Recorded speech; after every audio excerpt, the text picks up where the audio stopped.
All right, it looks like we are now live. So welcome to the Instant Shakespeare Company. This is our reading. We've now we're doing them on Zoom, but we also hope to get back to the libraries soon in New York City. But we will, even when we do, we will continue on Zoom, because Zoom we can get people from all over the world, which we're very excited about. And tonight, I'm very excited that we're doing a reading of Measure for Measure. My name's Paul Sugarman. I'm the founder of the Instant Shakespeare Company. I'm going to be playing Claudio, First Gentleman, Barnardine, and something else, I think. And but our playmaster for this evening is Eleanor Elizabeth Foreman. And so over to you, Eleanor. Hi, I'm Eleanor Elizabeth Foreman. I'm going to be playing Isabella, as well as Elbow, the singing boy, and a person. Hi, I'm Jacqueline Margolis, and I'm playing Aeschylus and Francesca and Second Gentleman. I'm Derek Tarson. I'm playing Angelo and Provost. Hi, I'm Kitty Chen. I'm going to be reading Pompey. Hello, I'm Mark Gehring, and I'm playing Duke Vincencio. I'm Jennifer Finger. I'm playing Mariana and the Messenger.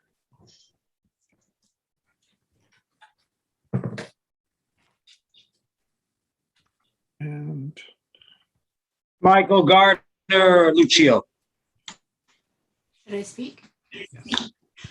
Hello, my name is Jeanette Bilan, and I'm playing Juliet.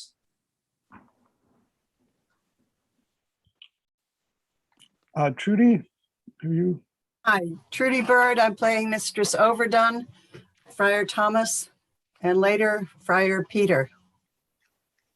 All right, and so is that everyone? I think we've got everyone. So then without further ado, Measure for Measure. The text from this is from the first folio. This is one of the 18 plays that only appears in the first folio. And I just want to remind people that when you're not in the scene to mute yourself and stop your video and have fun. So this is Measure for Measure. Actus primus, scena prima. Enter Duke, Aeschylus, lords. My lord. Aeschylus, of government, the property is to unfold would seem in me to affect speech and discourse, since I am put to know that your own science exceeds in that the lists of all advice my strength can give you, then no more remains but that to your sufficiency, as your worth is able, and let them work. The nature of our people, our city's institutions, and the terms for common justice, yours impregnant in, as art and practice hath enriched any that we remember. There is our commission, from which we would not have you warp. So call hitherto, I say, bid come before us, Angelo. What figure of us think you he will bear? For you must know, we have with special soul, selected him our absence to supply, lent him our terror, dressed him with our love, and given his deputation all the organs of our own power. What think you of it? If any in Vienna be of worth to undergo such ample grace and honor, it is Lord Angelo. Enter Look where he Angelo. comes. Look, All was obedient to your grace's will. I come to know your pleasure. Angelo, there is a kind of character in thy life that to the observer doth thy history fully unfold. Thyself and thy belongings are not thine own so proper as to waste thyself upon thy virtues, they on thee. Heaven doth with us as we with torches do, not light them for ourselves. For if our virtues did not go forth of us, 'twere all alike, as if we had them not. Spirits are not finely touched, but to fine issues, nor nature never lends the smallest scruple of her excellence, but like a thrifty goddess, she determines herself the glory of a creditor, both thanks and use. But I do bend my speech to one that can my part in him advertise. Hold therefore, Angelo, in our remove, be thou at full ourself. Mortality and mercy in Vienna live in thy tongue and heart. Old Aeschylus, though first in question, is thy secondary. Take thy commission. Oh, now, good my lord, let there be some test made of my metal before so noble and so great a figure be stamped.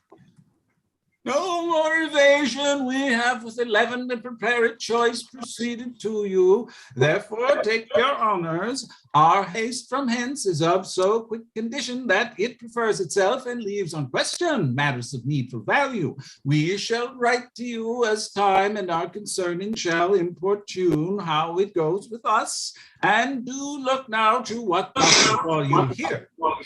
So fare you well. By the hopeful execution do I leave you of your commissions. Yet give leave, my lord, that we may bring you something on the way. My haste may not admit it, nor need you on mine honor have to do with any scruple. Your scope is as mine own, so to enforce or qualify the laws as to your soul seems good. Give me your hand, I'll privily away. I love the people, but do not like to stage me in their eyes. Though it does well, I do not relish well their loud applause and aves vehement, nor do I think the man of safe discretion that does affect it. Once more, fare you well. Exit. Lead forth and bring you back in happiness. I thank you, farewell. I shall desire you, sir, to give me leave to have free speech with you. And it concerns me to look into the bottom of my place of power I have, but of what strength and nature I am not yet instructed. So with me, let us withdraw together, and we may soon our satisfaction have touching that point. I'll wait upon your honor. Exeunt. Scena secunda, enter Lucio and two other gentlemen. If the Duke with the other dukes comes not to composition with the King of Hungary, why then all the dukes fall upon the king. Oh, well, heaven grant us its peace, but not the King of Hungary's. Amen. Thou concludest like the sanctimonious pirate that went to sea with the 10 commandments, but scraped one out of the table. Thou shalt not steal. Aye, that he raised. Why? 'Twas a commandment to command the captain and all the rest from their functions. They put forth to steal. There's not a soldier of us all that in the Thanksgiving before meal do relish the petition well that prays for peace. I never heard any soldier dislike it. Oh, I believe thee, for I think thou never wast where grace was said. No, a dozen times at least. What, in meter? In any proportion or in any language. I think, or in any religion. Aye, why not? Grace is grace, despite of all controversy. As for example, thou thyself art a wicked villain, despite of all grace. Well, there went but a pair of shears between us. I grant, as there may be between the lists and the velvet, thou art the lists. And thou the velvet. Thou art good velvet. Thou art a three-piled piece, I warrant thee. I had as lief be a list of an English kersey as be piled as thou art piled for a French velvet. Do I speak feelingly now? Oh, I think thou dost, and indeed, with most painful feeling of thy speech, I will out of thine own confession learn to begin thy health. But whilst I live, forget to drink after thee. I think I have done myself wrong, have I not? Yes, that thou hast, whether thou art tainted or free. Enter broad. Behold, where Madam Mitigation comes. I have purchased as many diseases under her roof as come to. Has come to what, I pray? Judge. To $3,000 a year? Aye, and more. Yeah, French crown more. Thou art always figuring diseases in me, but thou art full of error. I am sound. Nay, not as one would say healthy, but so sound as things that are hollow. My bones are hollow. Piety has made a feast of thee. How now? Which of your hips has the most profound sciatica? Well, there's one yonder arrested and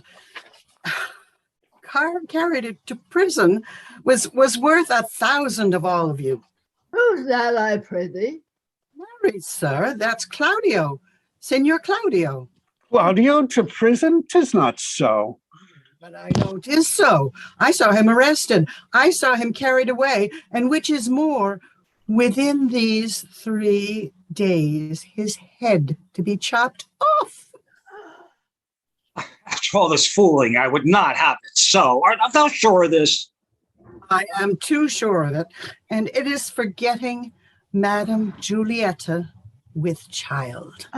Oh. This may be. He promised to meet me 2 hours since, and he was ever precise in promise keeping. Besides, you know, it draws something near to the speech we had to such a purpose. But most of all, agreeing with the proclamation. Anyway, let's go learn the truth of it. What with the war, what with the sweat, what with the gallows, and what with the poverty, I am custom shrunk. How now? What's the news with you? Enter clown. How now? Just a minute, yonder man is carried to prison. What has he done? A woman But what's his offense? groping for trouts in a peculiar river. Is there a maid with child by him? No, but there's a woman with maid by him.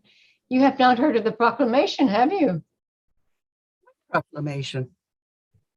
Ma'am?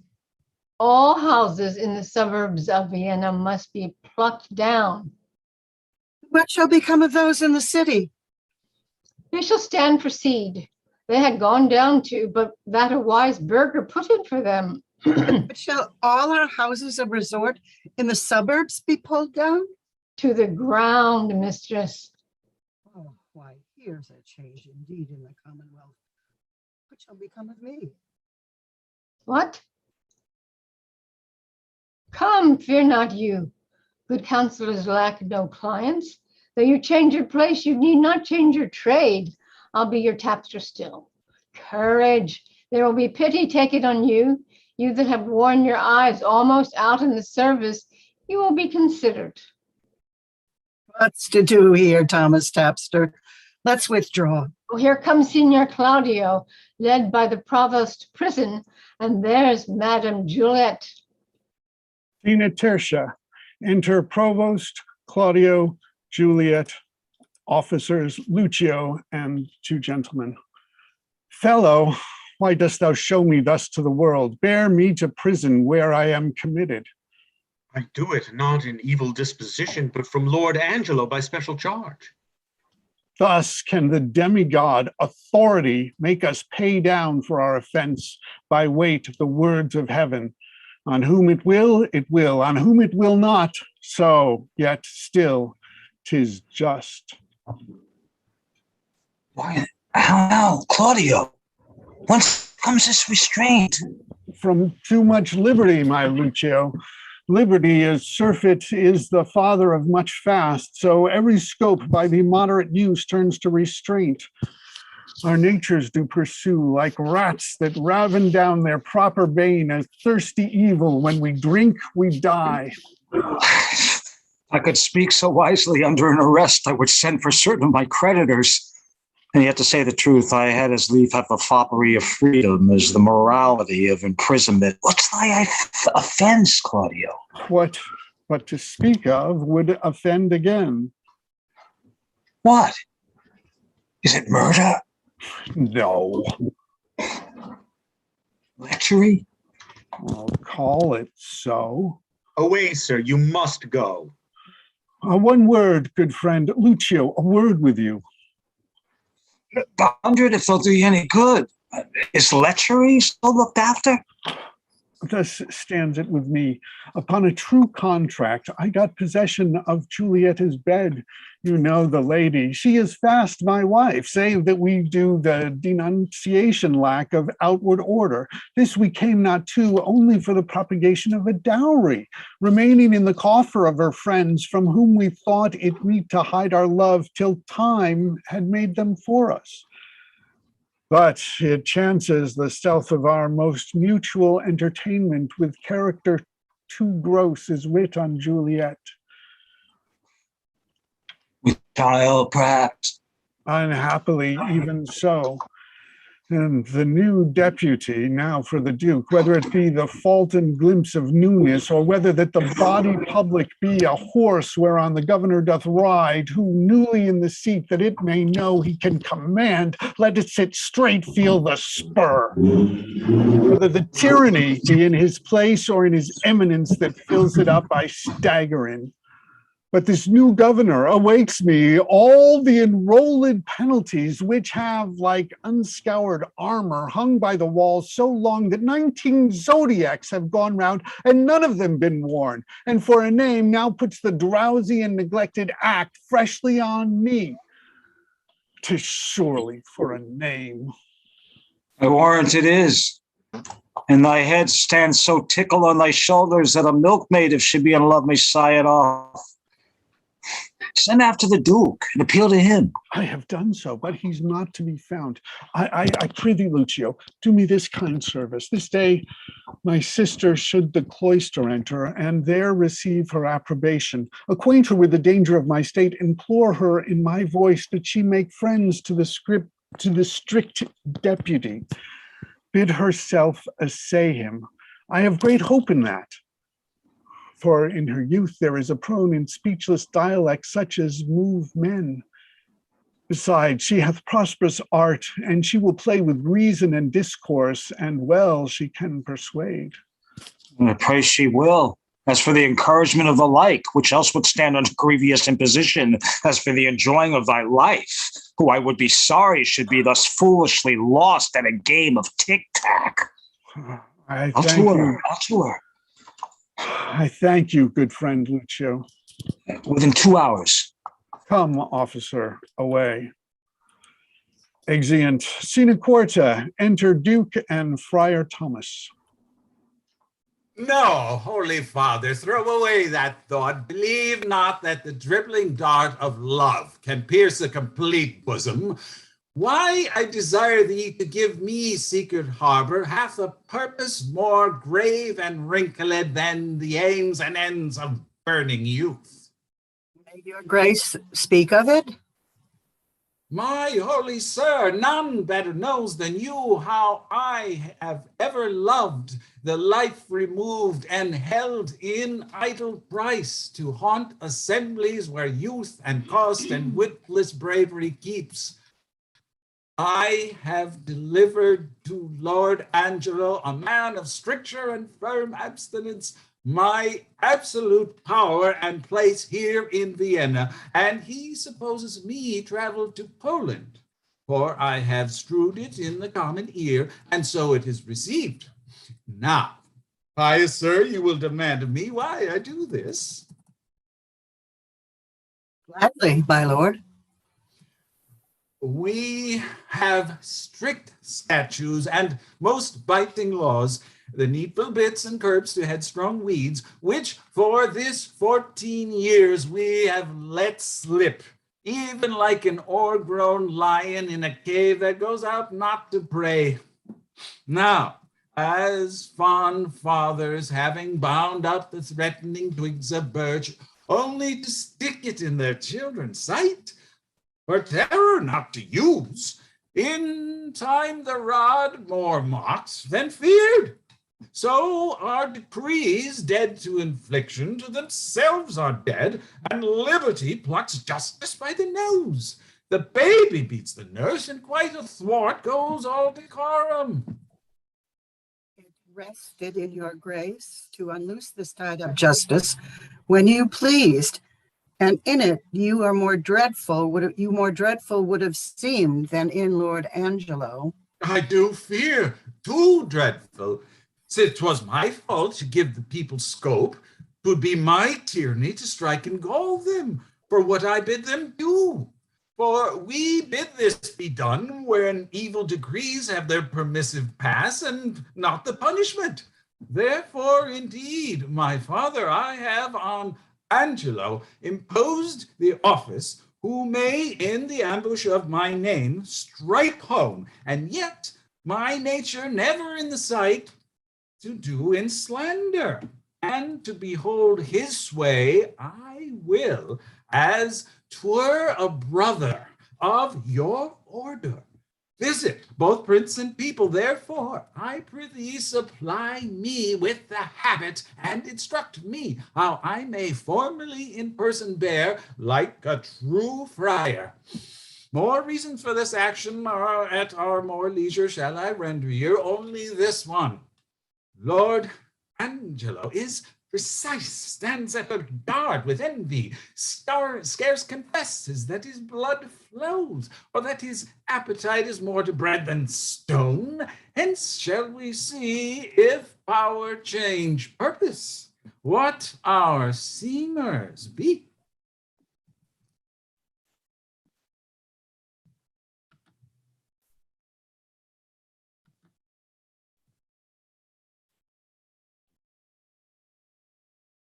Enter Isabel and Francesca, none.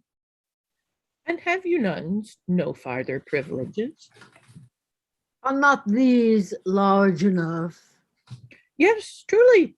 I speak not as desiring more, but rather wishing a more strict restraint upon the sisterhood, the votarists of St. Clair. Oh, peace be in this place. Who's that which calls? It is a man's voice. Gentle Isabella, turn you the key and show his business of him and know his business of him. You may, I may not. You are not yet unsworn. When you have vowed, you must not speak with men, but in the presence of the prioress.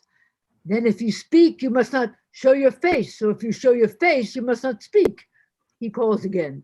I pray you, answer him. Peace and prosperity. Who is't that calls? Hail, Virgin, if you be, as those cheek roses proclaim, or no less, can you so steed me as bring me to the sight of Isabella, a novice in this place, and the fair sister to her unhappy brother, Claudio? Why her unhappy brother? Let me ask the rather, for I now must make you know I am that Isabella and his sister. Gentle and fair, your brother kindly greets you, not to be weary with you. He's in prison. Well, me? For what? For that which myself might be his judge, he should receive his punishment in thanks. He has got his friend with child. Sir, now make me not your story. It's true. I would not, though 'tis my familiar sin with maids to seem the lat wing and to jest, tongue far from heart, play with all virgins so. I hold you as a thing enskied and sainted by your renouncement. An immortal spirit is to be talked with in sincerity as with a saint. You do blaspheme the good in mocking me. I do not believe it. Fuse in truth, 'tis thus. Your brother and his lover have embraced as those that feed grow full as blossoming time, that from the seed mist the bare fallow brings to teeming foison, even so her plenteous womb expresseth full tilth and husbandry. Someone with child by him? My cousin Juliet? Your cousin? Adoptedly. As schoolmates change their names by vain, though apt affection. She it is. Oh, let him marry her. This is the point. The Duke is very strangely gone from hence. Bore many gentlemen, myself being one in hand and hope of action. But we do learn by those that know the very nerves of state, his giving out were of an infinite distance from his true meant design. While upon his place, in the full line of his authority, governs Lord Angelo. Yeah, a man whose blood is very snow broth, one who never feels the wanton stings and motions of the sense, but doth rebate among his natural edge with profit of the mind, study, and fast. No. To give fair use and liberty, which have for long run by the hideous law, mice, bodied lions, have picked out an act.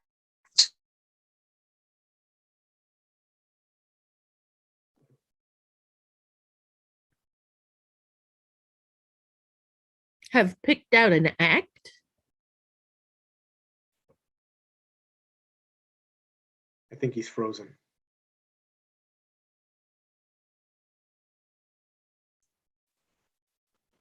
Michael, you appear to be frozen.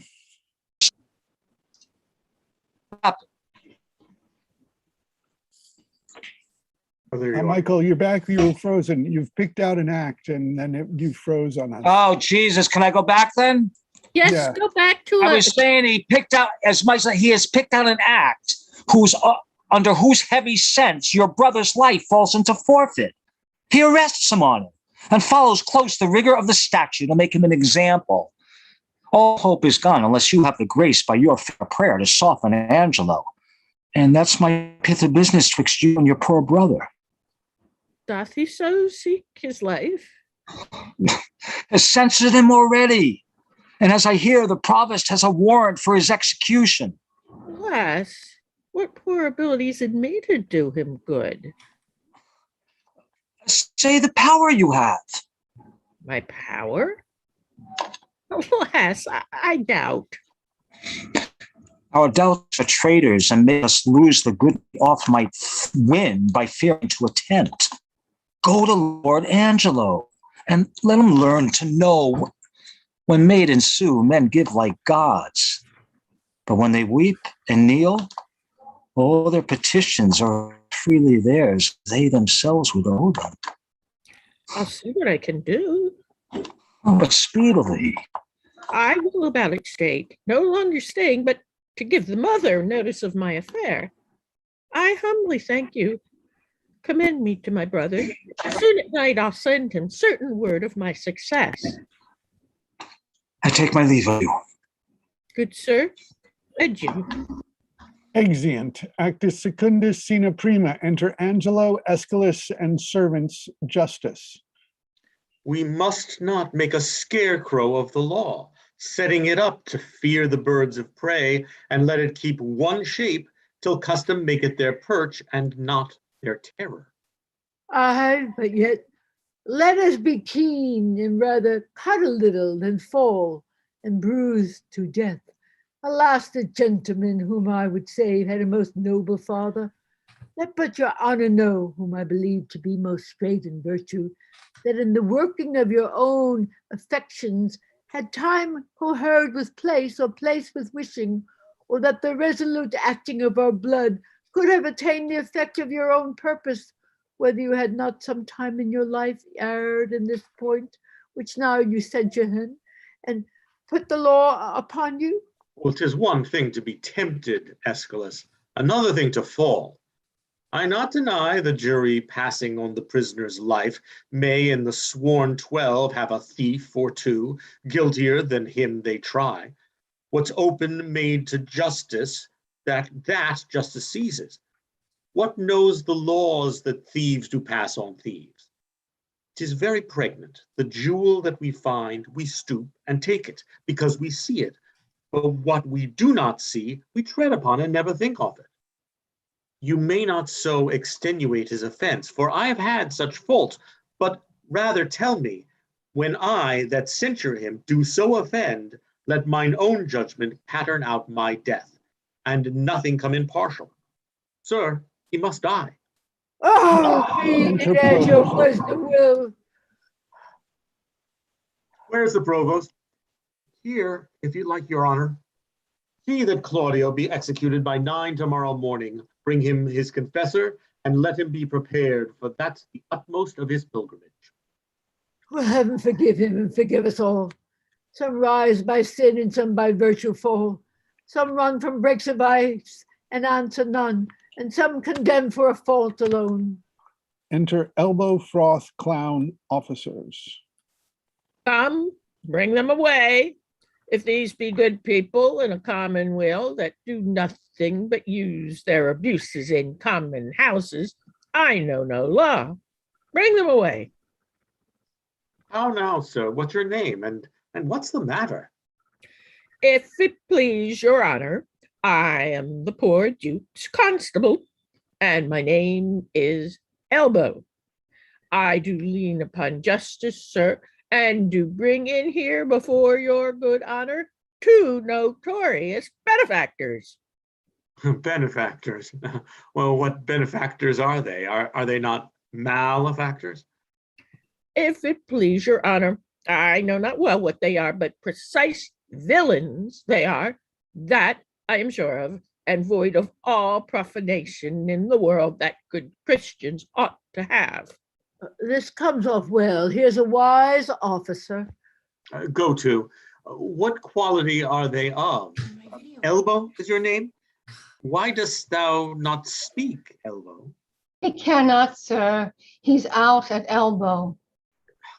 What are you, sir? He, sir, a tapster, sir, parcel bought, one that serves a bad woman, whose house, sir, was, as they say, plucked down in the suburbs, and now she professes a hot house, which I think is a very ill house too. How know you that? My wife, sir, whom I detest before heaven and your honor. How, thy wife? I, sir, whom I thank heaven is an honest woman.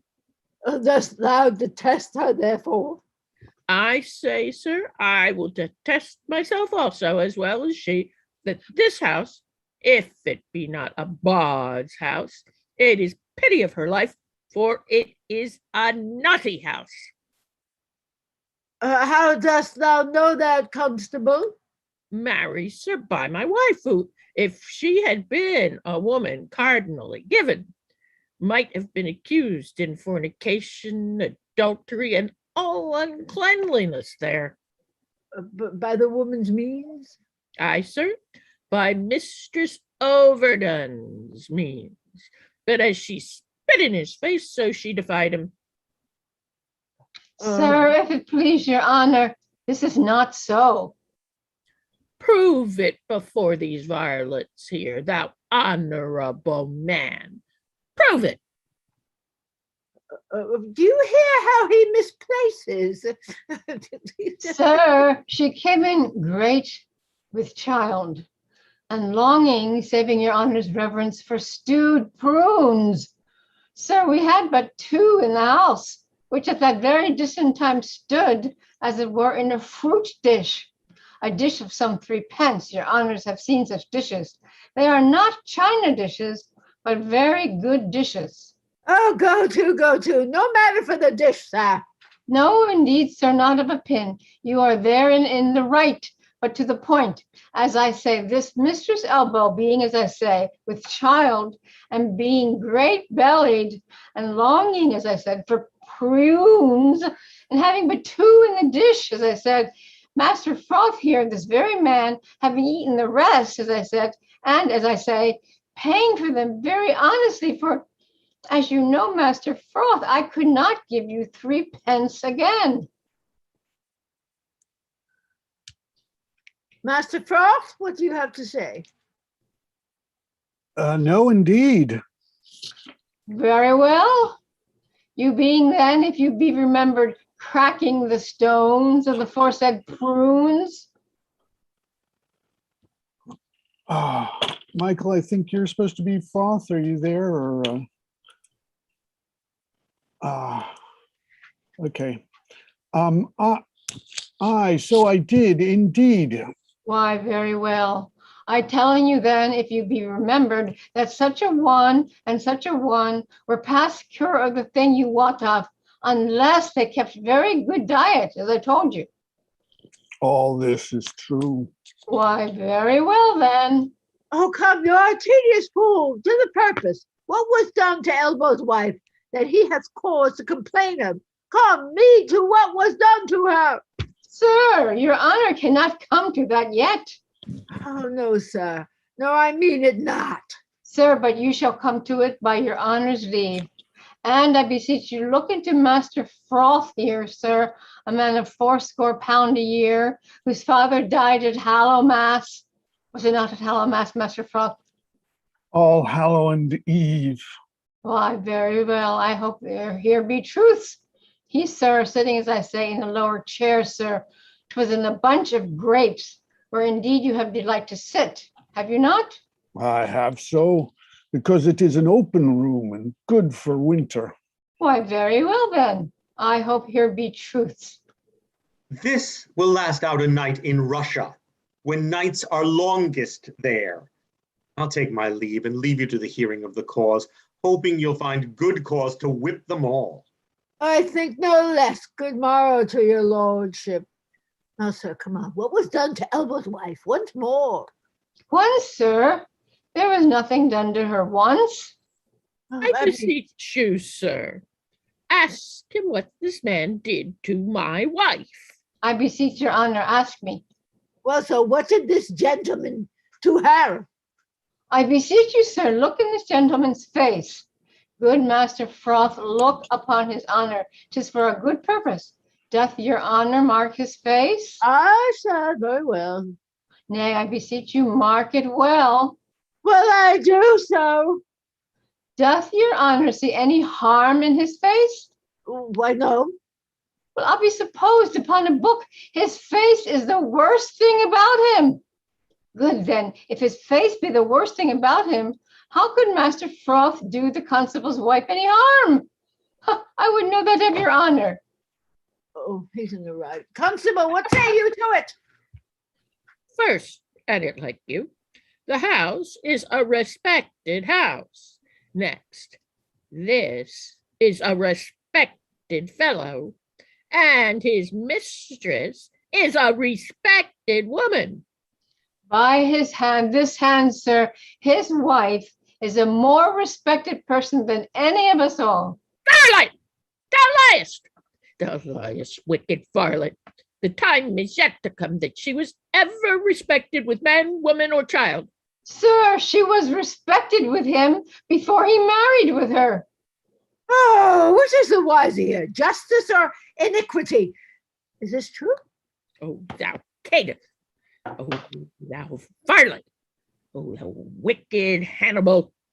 I respected with her before I was married to her. If ever I was respected with her, or she with me, let not your worship think me the poor duke's officer. Prove this, thou wicked Hannibal, or I'll have mine action of battery on thee. If he took you a box in the air, you might have your action of slander too. Marry, I thank your good worship for it. What is your worship's pleasure I shall do with this wicked caitiff? Oh, truly, officer, because he hath some offences in him that thou wouldst discover if thou couldst, let him continue in his courses till thou knowest what they are. Marry, I thank your worship for it. Thou seest, thou wicked varlet, now what's come upon thee. Thou art to continue now, thou varlet. Thou art to continue. Where were you born, friend? Here in Vienna, sir. Are you of 80 pounds a year? Yes, and it please you, sir. So what trade are you of, sir? A tapster, a poor widow's tapster. Your mistress's name? A mistress overdone. Has she had any more than one husband? 9, sir. Overdone by the last. 9. Come hither to me. Mr. Frost, Master Frost, I would not have you acquainted with tapsters. They will draw you, Master Frost, and you will hang them, get you gone, and let me hear no more of you. I thank your worship. For mine own part, I never come into any room in a tap house, but I am drawn in. Well, no more of it, Master Frost. Farewell. Come you hither to me, Master Tapster. What's your name, Mr. Tapster? Pompey. What else? Bum, sir. Oh, troth, and your bum is the greatest thing about you. So that in the beastly sense, you are Pompey the Great. Pompey, you are partly aboard. Pompey, howsoever you color it, and being a tapster, are you not come? Tell me true, it shall be the better for you. Truly, sir, I am a poor fellow that would live. How would you live, Pompey? By being aboard? What do you think of the trade, Pompey? Is it a lawful trade? If the law would allow it, sir. But the war will not allow it, Pompey, nor it shall not be allowed in Vienna. Does your worship mean to geld and splay all the youth of the city? No, Pompey. Truly, sir, in my poor opinion, they will toot then. If your worship will take order for the drabs and the knaves, you need not to fear the bogs. There is pretty orders beginning, I can tell you. It is but heading and hanging. If you head and hang all that offend that way, but for 10 years together, you'll be glad to give out a commission for more heads. If this law hold in Vienna 10 year, I'll rent the fairest house in it after 3 pence a bay. If you live to see this come to pass, say Pompey told you so. Thank you, good Pompey. And in requial of your prophecy, hark you, I advise you, let me not find you before me again upon any complaint whatsoever. No, not for dwelling where you do. If I do, Pompey, I shall beat you to your tent and prove a shrewd Caesar to you. In plain dealing, Pompey, I shall have you whipped. So for this time, Pompey, fare you well. I thank your worship for your good counsel, but I shall follow it as the flesh and fortune shall better determine. Whip me? No, no, let Carmen whip his jade. The valiant's heart's not whipped out of his trade. Oh, come hither to me, Master Elbow, come hither. Master Constable, how long have you been in this place of constable? 7 years and a half, sir. And I thought by the readiness in the office you had continued in it some time. You say 7 years together. And a half, sir. Alas, it hath been great pains to you. They do you wrong to put you so oft upon it. Are there not men in your ward sufficient to serve it? Faith, sir, few of any wit in such matters, as they are chosen. They're glad to choose me for them. I do it for some piece of money and go through with all. Look, you bring me in the names of some 6 or 7, the most sufficient of your parish. To your worship's house, sir. To my house, fare you well. Oh, what's o'clock, think you? 11, sir. I pray you home to dinner with me. I humbly thank you. It grieves me for the death of Claudio, but there's no remedy. Lord Angelo is severe. It is but needful. Mercy is not itself that oft looks so. Pardon is still the nurse of second woe, but yet poor Claudio, there is no remedy. Come, sir. Exeunt, Sina Secunda, enter Provost's servant. He's hearing of a cause. He will come straight. I'll tell him of you. Pray you do. I'll know his pleasure. Maybe he will relent. Alas, he hath but as offended in a dream. All sex, all ages smack of this vice, and he to die of it?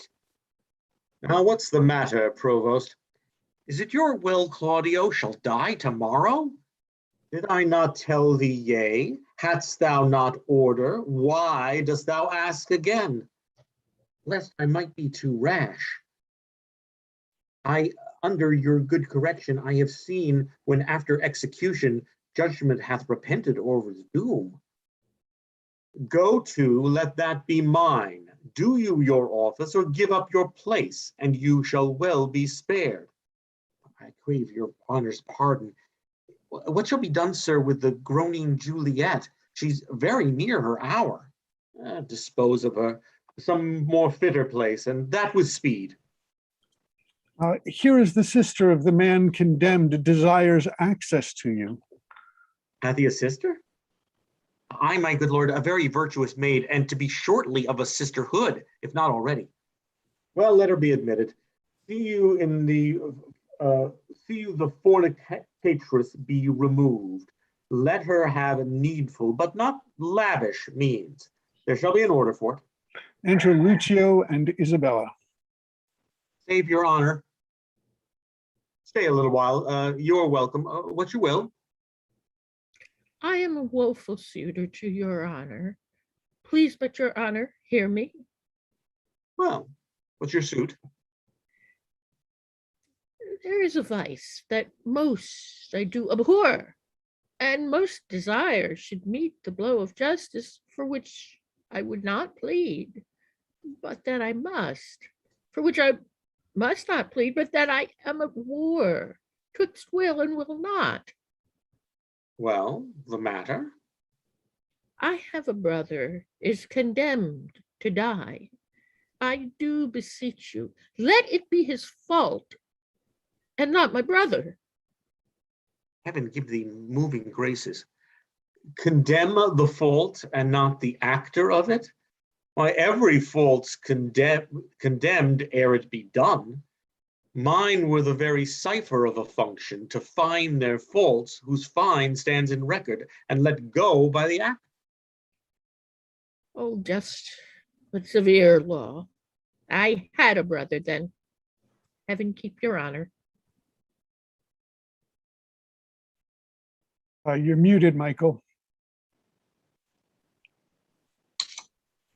If not, or so, to him again, entreat him, kneel down before him, hang upon his gown. You are too cold. If you should need a pin, you could not with more tame a tongue desire it. To him, I say.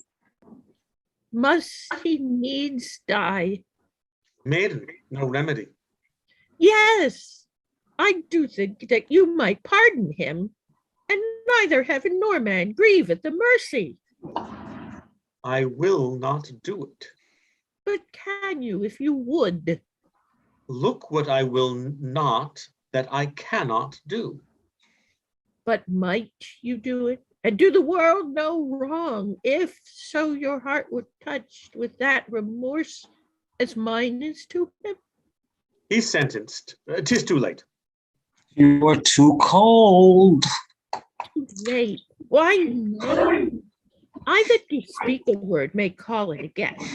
But believe this, no ceremony that to great ones longs, not the king's crown, nor the deputed sword, the marshal's truncheon, nor the judge's robe become them with one half so good a grace as mercy does. If he had been as you, and you as he, you would have slipped like him, but he, like you, would not have been so stern. Pray you be gone. I would to heaven I had your potency, and you were Isabel. Should it then be thus? No. I would tell what 'twere to be a judge and what a prisoner. I touch him. There's the vein. Your brother is a forfeit of the law, and you but waste your words. Alas, alas. What all the souls that were forfeit once, and he that might the vantage best have took, found out the remedy. How would you be if he, which is the top of judgment, should but judge you as you are? Oh, think of that, and mercy then will breathe within your lips like man you made. Be you content, fair maid. It is the law, not I, condemn your brother. Were he my kinsman, brother, or my son, it should be thus with him. He must die tomorrow. Tomorrow? Oh, that's sudden. Spare him. Spare him. He's not prepared for death. Even for our kitchens, we kill the fowl of season. Shall we serve heaven with less respect than we do minister to our gross selves? Good, good, my lord, bethink you. Who is it that hath died for this offense? There's many have committed it. Well said. The law hath not been dead, though it hath slept. Those many had not dared to do that evil if the first that did the edict infringe had answered for his deeds. Now 'tis awake, takes note of what is done, and like a prophet looks in a glass that shows what future evils, either now or by reminiscence, new conceived, and so in progress to be hatched and born, are now to have no successive degrees, but here they live to end. But show some pity. I show it most of all when I show justice. But then I pity those I do not know, which a dismissed offense would after gall and do him right, that answering one foul wrong lives not to act another. Be satisfied. Your brother dies tomorrow. Be content. So you must be the first that gives this sentence, and he that suffers. Oh, it is excellent to have a giant's strength, but it is tyrannous to use it like a giant. That's well said. Could great men thunder as Jove himself does, Jove would never be quiet. For every pelting petty officer would use his heaven for thunder, nothing but thunder. Merciful heaven, thou rather with thy sharp and the sulphurous bolt splits the unwedgeable and gnarled oak than the soft myrtle. But man, proud man, dressed in a little brief authority, most ignorant of what he's most assured, his glassy essence, like an angry ape, plays such fantastic tricks before high heaven as makes the angels weep, who with our spleens would all themselves laugh mortal. Ah, to him, wench. He will relent. He's coming. I perceive it. May heaven he win him. We cannot weigh our brother with ourselves. Great men may jest with saints. 'Tis wit in them, but in the less foul profanation. Thou art the right girl. More of that. That in the captain's but a choleric word, which in the soldier is flat blasphemy. What advised to that? More on it. Why do you put these sayings upon me? Because authority, though it err like others, hath yet a kind of medicine in itself that skins the vice of the top. Go to your bosom, knock there, and ask your heart what it doth know that's like my brother's fault. If it confess a natural guiltiness such as is his, let it not sound a thought upon your tongue against my brother's life. She speaks, and 'tis such sense that my sense breeds with it. Fare you well. Gentle, my lord, turn back. I will bethink me. Come again tomorrow. Hark, how I'll bribe you. Good my lord, turn back. How? Bribe me? I, with such gifts that heaven shall share with you. You had marred all else.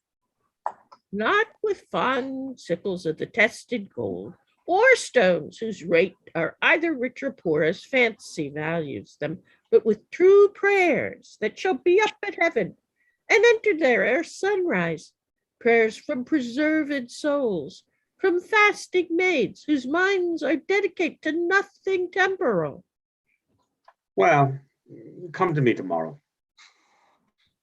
Go to, 'tis well, away. Heaven keep your honor safe. Amen. For I am that way going to temptation where prayers cross. At what hour tomorrow shall I attend your lordship? At any time, forenoon. Save your honor. From thee, even from thy virtue. What's this? What's this? Is this her fault or mine? The tempter or the tempted? Who sins most, huh? Not she, nor doth she tempt, but it is I, that lying by the violet in the sun, and do as the carrion's does, not as the flower corrupt with virtuous season. Can it be that modesty may more betray our sense than women's lightness? Having waste ground enough, shall we desire to raise the sanctuary and pitch our evils there? Fie. What dost thou, or what art thou, Angelo? Dost thou desire her fully for those things that make her good? Let her live, brother, live. Thieves for their robbery have authority, when judges steal themselves. What? Do I love her, that I desire her to hear her speak again and feast upon her eyes? What is't I dream on? O cunning enemy, that a saint. With saints dost bait thy hook, most dangerous is that temptation that doth goad us on to sin. In loving virtue, never could the strumpet, with all her double vigor, art and nature, once stir my temper, but this virtuous maid subdues me quite. Ever till now, when men were fond, I smiled and wondered how. Exit Scena Tertia. Enter Duke and Provost. Enter you, Provost. So I think you are. I am the Provost. What's your will, good friar? Bound by my charity and my blessed order, I come to visit the afflicted spirits here in the prison. Do me the common right to let me see them and to make me know the nature of their crimes, that I may minister to them accordingly. I would do more than that if more were needful. Enter Juliet. Look, here comes one, a gentle woman of mine, who falling in the flaws of her own youth hath blistered her report. She is with child, and he that got it sentenced, a young man, more fit to do another such offense than die for this. When must he die? As I do think tomorrow. I provided for you. Stay a while, and you shall be conducted. Repent you, fair one, of the sin you carry? I do, and bear the shame most patiently. I'll teach you how you shall arraign your conscience and try your penitence, if it be sound or hollowly put on. I'll gladly learn. Love you the man that wronged you? Yes, as I love the woman that wronged him. So then it seems your most offenseful act was mutually committed. Mutually. Then was your sin of heavier kind than his? I do confess it and repent it. Father. 'Tis meet so, daughter, but least you do repent, as that the sin hath brought you to this shame, which sorrow is always towards ourselves, not heaven, showing we would not spare heaven as we love it, but as we stand in fear. I do repent me as it is an evil, and take the shame with joy. There rest. Your partner, as I hear, must die tomorrow, and I am going with instruction to him. Grace go with you, benedicite. Must die tomorrow. Oh, injurious love, that respites me a life whose very comfort is still a dying horror. 'Tis pity of him. Exeunt. Scena quarta. Enter Angelo.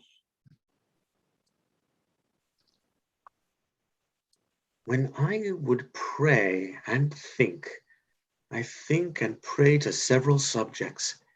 Heaven hath my empty words, whilst my invention, hearing not my tongue, anchors on Isabel. Heaven in my mouth, as if I did but only chew his name, and in my heart the so strong and swelling evil of my conception. The state whereon I studied is like a good thing, being often read, grown feared and tedious. Yea, my gravity, wherein let no man hear me, I take pride. Could I with boot change for an idle plume, which the air beats for vain?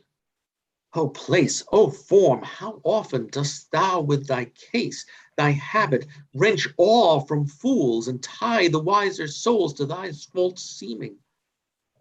Blood, thou art blood. Let's write good angel on the devil's horn.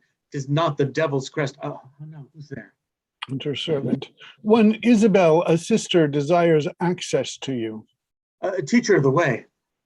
Oh heavens, why does my blood thus muster to my heart, making both it unable for myself and dispossessing all my other parts of necessary fitness?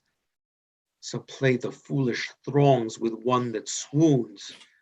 Come all to help him, and so stop the air by which he should revive. And even so the general subject to a well-wished king quit their own part, and in obsequious fondness crowd to his presence, where their untaught love must needs appear offense. Oh now, fair maid.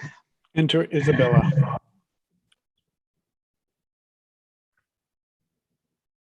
I am come to know your pleasure. That you might know it would much better please me than to demand what 'tis. Your brother cannot live. Even so, heaven keep your honor. Yet may he live a while, and it may be as long as you or I. Yet he must die. Under your sentence, Yea. when, I beseech you, that in his reprieve, longer or shorter, he may be so fitted that his soul sicken not. Huh. Fie, these filthy vices, it were as good to pardon him that hath from nature stolen a man already made, as to remit their saucy sweetness, that do coin heaven's image in stamps that are forbid. 'Tis all as easy falsely to take away a life true made, as to put metal in restrained means, to make a false one. 'Tis set down so in heaven, but not in earth. Say you so? Then I shall pose you quickly. Which had you rather, that the most just law now took your brother's life, and to redeem him, give up your body to such sweet uncleanness as she that he hath stained? Well, sir, believe this.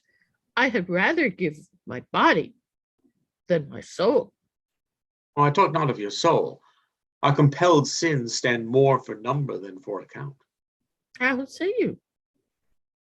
Nay, I'll not warrant that, for I can speak against the thing I say.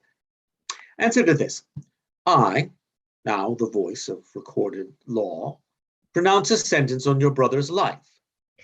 Might there not be a charity in sin to save his brother's life? Please you to do it. I'll take it as a peril to my soul. It is no sin at all, but charity. Pleased you to do it at peril of your soul were equal poise of sin and charity. That I do beg his life, if it be sin, heaven let me bear it. You granting of my suit, if that be sin, I'll make it my morn prayer to have it added to the faults of mine, and nothing of your answer. Nay, but hear me. Your sense pursues not mine. Either you are ignorant or seem so crafty, and that's not good. Let me ignorant and in nothing good, but graciously to know I am no better. Thus wisdom wishes to appear most bright when it doth tax itself, as these black masks proclaim and shield beauty 10 times louder than beauty could be displayed. But mark me, to be received plain, I'll speak more gross.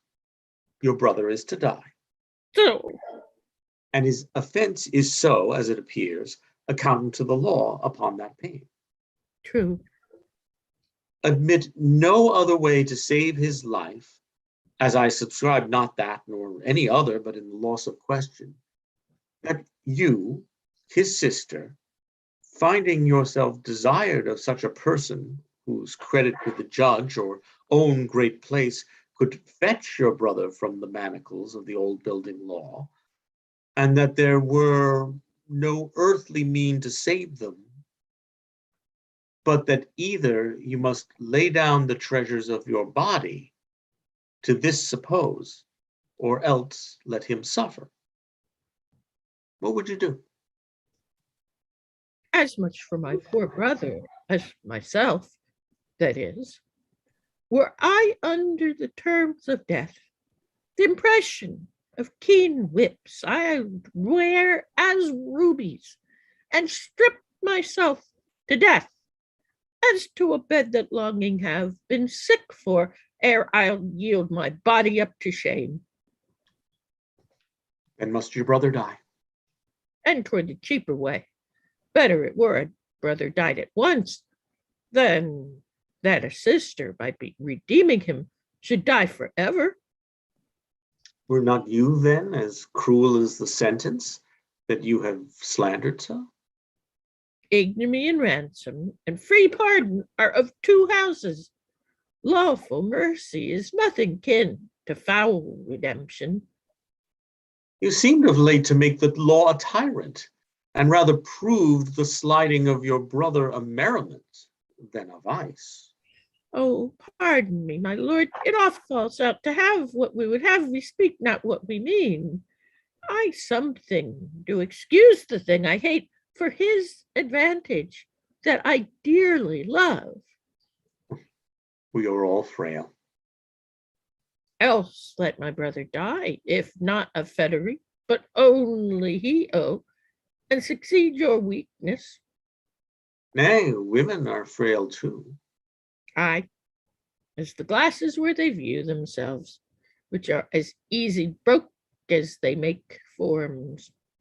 Women help heaven mend their creation mar, and profiting by them. They call us 10 times frail, for we are soft as our complexions are, and credulous to false prints. I think it well, and from this testimony of your own sex, since I suppose we are made to be no stronger than faults may shake our frames, let me be bold. I do arrest your words.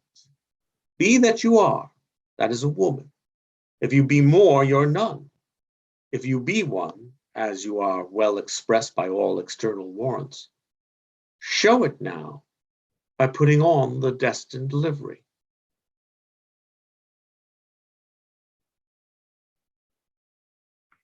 I have no tongue but one, gentle my love, Lord.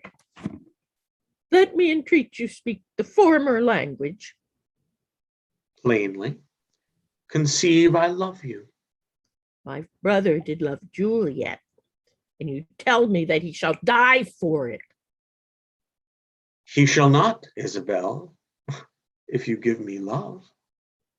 I know your virtue hath a license in it, which seems a little fouler than it is to pluck on others.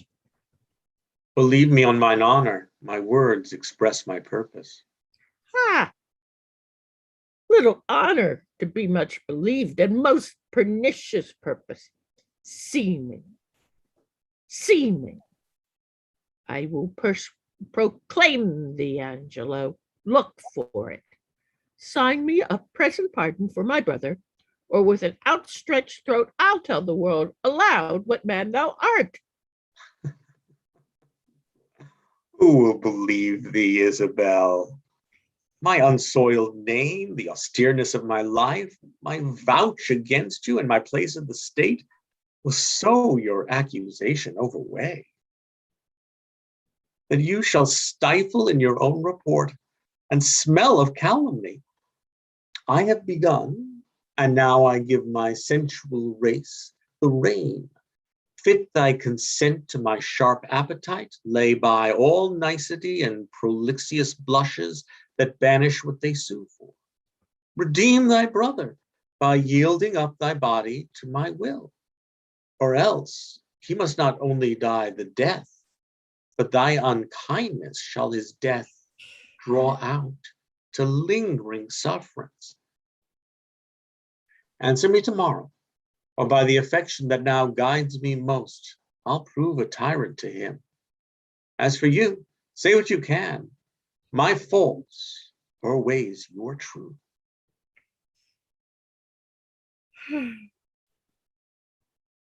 To whom should I complain?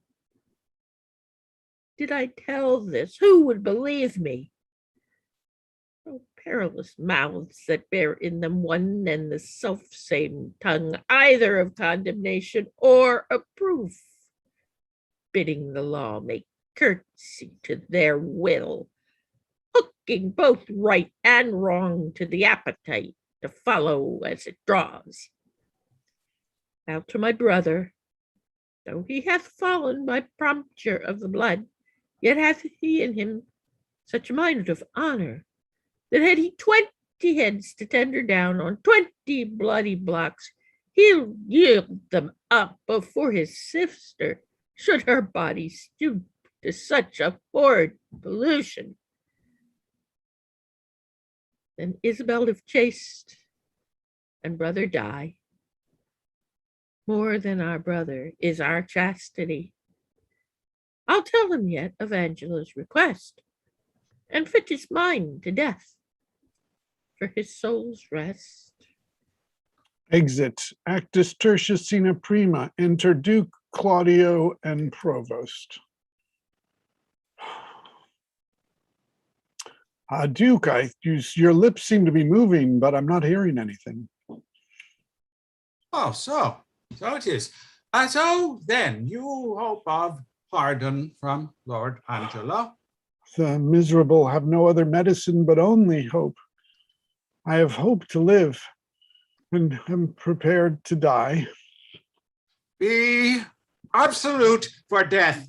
Either death or life shall thereby be the sweeter. Reason thus with life. If I do lose thee, I do lose a thing that none but fools would keep. A breath thou art, servile to all the sky influences that doth this habitation where thou keepest hourly afflict. Merely thou art death's fool. For him thou laborest by thy flight to shun, and yet runs towards him still. Thou art not noble, for all the accommodations that thou bearest are nursed by baseness. Thou art by no means valiant, for thou dost fear the soft and tender fork of a poor worm. Thy best of rest is sleep, and that thou oft provokest, yet grossliest fearst thy death, which is no more. Thou art not thyself, for thou exists on many 1,000 grains that issue out of dust. Happy thou art not for what thou hast not, still thou strivest to get, and what thou hast forgettest. Thou art not certain, for thy complexion shifts to strange effects after the moon. If thou art rich, thou art poor, for like an ass, whose back with ingots bows thou bearest thy heavy riches, but a journey, and death unloads thee. Friends, hast thou none? For thine own bowels, which do call thee sire, the mere effusion of thy proper loins, do curse the gout, Sepago, and the room for ending thee no sooner. Thou hast nor youth nor age, but as it were an after dinner's sleep,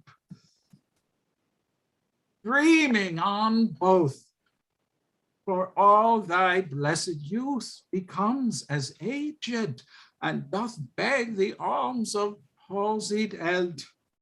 And when thou art old and rich, thou hast neither heat, affection, limb, nor beauty to make thy riches pleasant. But yet in this that bears the name of life, yet in this life lie hid more 1,000 deaths. Yet death we fear that makes these odds all even. I humbly thank you. To sue to live, I find I seek to die, and seeking death, find life. Let it come on. Enter Isabella. I thought my sister was here. What ho? Peace here. Grace and good company. Who's there? Come in. The wish deserves a welcome. Dear sir, ere long I'll visit you again. Oh, most holy sir, I thank you. My business is a word or two with Claudio. And very welcome. Look, senor, here's your sister. Provost, a word with you. As many as you please. Bring them here to hear me speak, where I may be concealed. Now, sister, what's the comfort? Why, as all comforts are, most good indeed.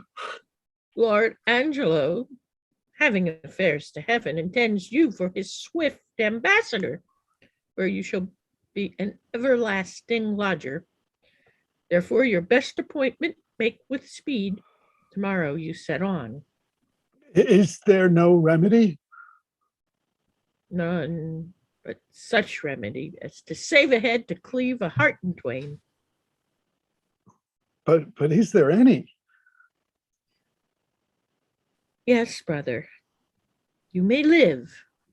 There is a devilish mercy in the judge, if you'll implore it, that will free your life, but fetter you till death.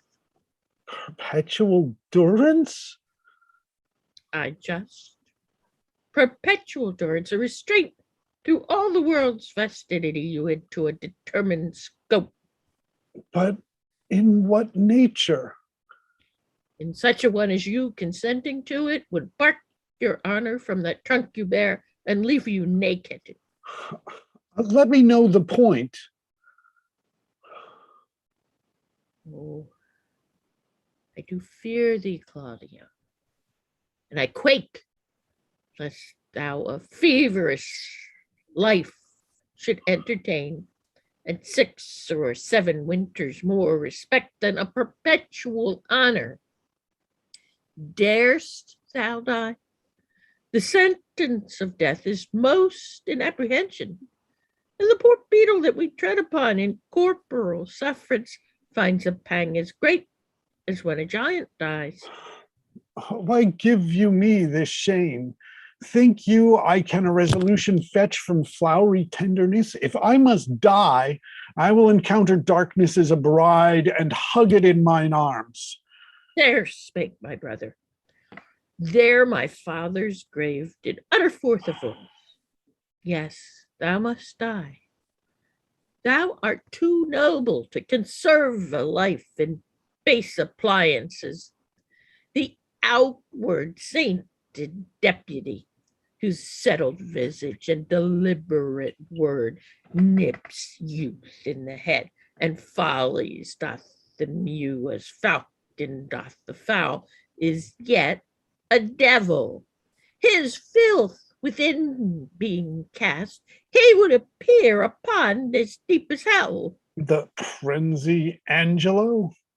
No, 'tis the cunning livery of hell, the damnedest body to invest and cover in frenzy guards. Dost thou think, Claudio, if I would yield him my virginity, thou might be freed? Oh, heavens, it cannot be. Yes, he would give it thee from this rank defense, so to offend him still. This night's the time that I should do what I abhor to name, or else thou diest tomorrow. Thou shalt not do it.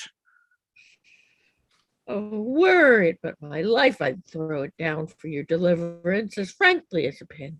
Well, thanks, dear Isabel. Be ready, Claudio, for your death tomorrow. Yes. Has he affections in him that thus can make him bite the law by the nose when he would force it? Sure. It is no sin. Of the deadly seven, it is the least. Which is the least? Well, if it were damnable, he being so wise, why would he for the momentary trick be perdurably fined? Oh, Isabel. What says my brother? Death is a fearful thing. And shames life a hateful. Aye, but to die and go we know not where, to lie in cold obstruction and to rot, this sensible warm motion to become a kneaded clod, and the delighted spirit to bathe in fiery floods or to recede in the thrilling region of thick-ribbed ice, to be imprisoned in the viewless winds and blown with restless violence round about the pendant world, or to be worse than worst of those that lawless and in certain thought imagine howling. 'Tis too horrible. The weariest and most loathed worldly life that age, ache, perjury, and imprisonment can lay on nature is a paradise to what we fear of death. Alas, alas. Sweet sister, let me live. What sin you do to save a brother's life, nature dispenses with the deed so fair that it becomes a virtue. Oh, you beast. Oh, faithless coward. Oh, dishonest wretch. Wilt thou be made a man out of my vice? Is not a kind of incest to take life from thine own sister's shame? What should I think? Heaven shield my mother played my father fair, for such a warped slip of wilderness ne'er issued from his blood. Take my defiance. Die. Perish. Might but my bending down reprieve thee from thy fate, it should proceed. I'll pray 1,000 prayers for thy death, no word to save thee. Nay, hear me, Isabel. Oh, fie. Thy sin's not accidental, but a trade. Mercy to thee would prove itself a bawd. 'Tis best that thou diest quickly. Oh, hear me, Isabella. Vouchsafe a word, young sister, but one word. What is your will? Might you dispense with your leisure, I would by and by have some speech with you. The satisfaction I would require is likewise your own benefit. I have no superfluous leisure. My stay must be stolen out of other affairs, but I will attend you a while. Son, I have overheard what hath passed between you and your sister. Angelo had never the purpose to corrupt her, only he hath made an assay of her virtue, to practice his judgment with the disposition of natures. She, having the truth of honor in her, hath made him that gracious denial, which he is most glad to receive. I am confessor to Angelo, and I know this to be true. Therefore, prepare yourself to death. Do not satisfy your resolution with hopes that are fallible. Tomorrow you must die. Go to your knees and make ready. Let me ask my sister pardon. I am so out of love with life that I will sue to be rid of it. Hold you there. Farewell, Provost. A word with you. What's your will, Father? That now you are come, you will be gone. Leave me a while with the maid. My mind promises with my habit no loss shall touch her by my company. In good time. The hand that hath made you fair hath made you good. The goodness that is cheap in beauty makes beauty brief in goodness, but grace, being the soul of your complexion, shall keep the body of it even ever fair. The assault that Angelo hath made to you, fortune hath conveyed to my understanding, and but that frailty hath examples for his falling, I should wonder at Angelo. How will you do to content this substitute and to save your brother? I'm going now to resolve him. I'd rather my brother die by the law than my son should be unlawfully born. But oh, how much is the good Duke deceived in Angelo! If ever he return and I can speak to him, I will open my lips in vain or discover his government. That shall not be much amiss, yet as the matter now stands, he will avoid your accusation. He made trial of you only.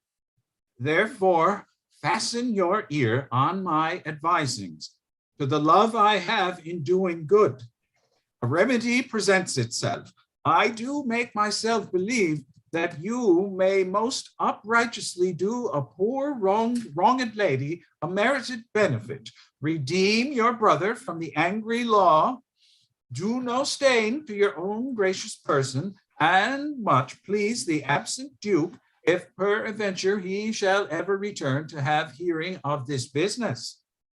Let me hear you speak farther. I have spirit to do anything that appears not foul in the truth of my spirit. Yes, virtue is bold and goodness never fearful. Have you not heard speak of Mariana, the sister of Frederick, the great soldier who miscarried at sea? I've heard of the lady, and good words went with her name.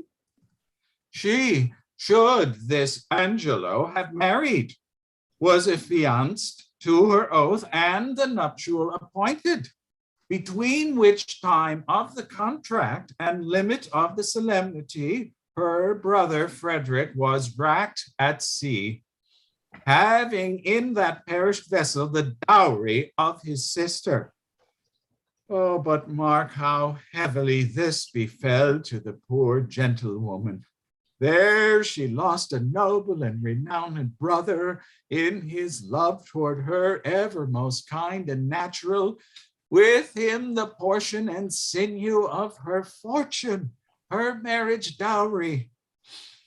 With both her combinate husband, this well-seeming Angelo. Can this be so? Did Angelo so leave her? Left her in her tears, and dried not one of them with his comfort, swallowed his vows whole, pretending in her discoveries of dishonor. In few bestowed her on her own lamentation, which she wears for his sake, and he, a marble to her tears, is washed with them, but relents not. What a merit were it in death to take this poor maid from the world. What corruption in this life that it will let this man live? But how out of this can she prevail? It is a rupture that you may easily heal, and the cure of it not only saves your brother, but keeps you from dishonor in doing it. Show me how, good father. This forenamed maid hath yet in her the continuance of her first affection, his unjust unkindness that in all reason should have quenched her love, hath, like an impediment in the current, made it more violent and unruly. Go you to Angelo, answer his requiring with a plausible obedience, agree with his demands to the point. Only refer yourself to this advantage. First, that your stay with him may not be long, that the time may have all shadow and silence in it, and the place answer to convenience. This being granted in course, and now follows all, we shall advise this wronged maid to steep up your appointment, go in your place. If the encounter acknowledge itself hereafter, it may compel him to her recompense. And here by this is your brother saved, your honor untainted, the poor Mariana advantage, and the corrupt deputy scaled. The maid will I frame and make fit for his attempt. If you think well to carry this as you may, the doubleness of the benefit defends the deceit from reproof. What think you of it? The image of it gives me content already, and I trust it will grow to a most prosperous perfection. It lies much in your holding up. Haste you speedily to Angelo. If for this night he entreat you to his bed, give him promise of satisfaction. I will presently to St. Luke's. There at the moated grange resides this dejected Mariana. At that place, call upon me and dispatch with Angelo that it may be quickly. I thank you for this comfort. Fare you well, good father. Exit. Enter elbow, clown, officers.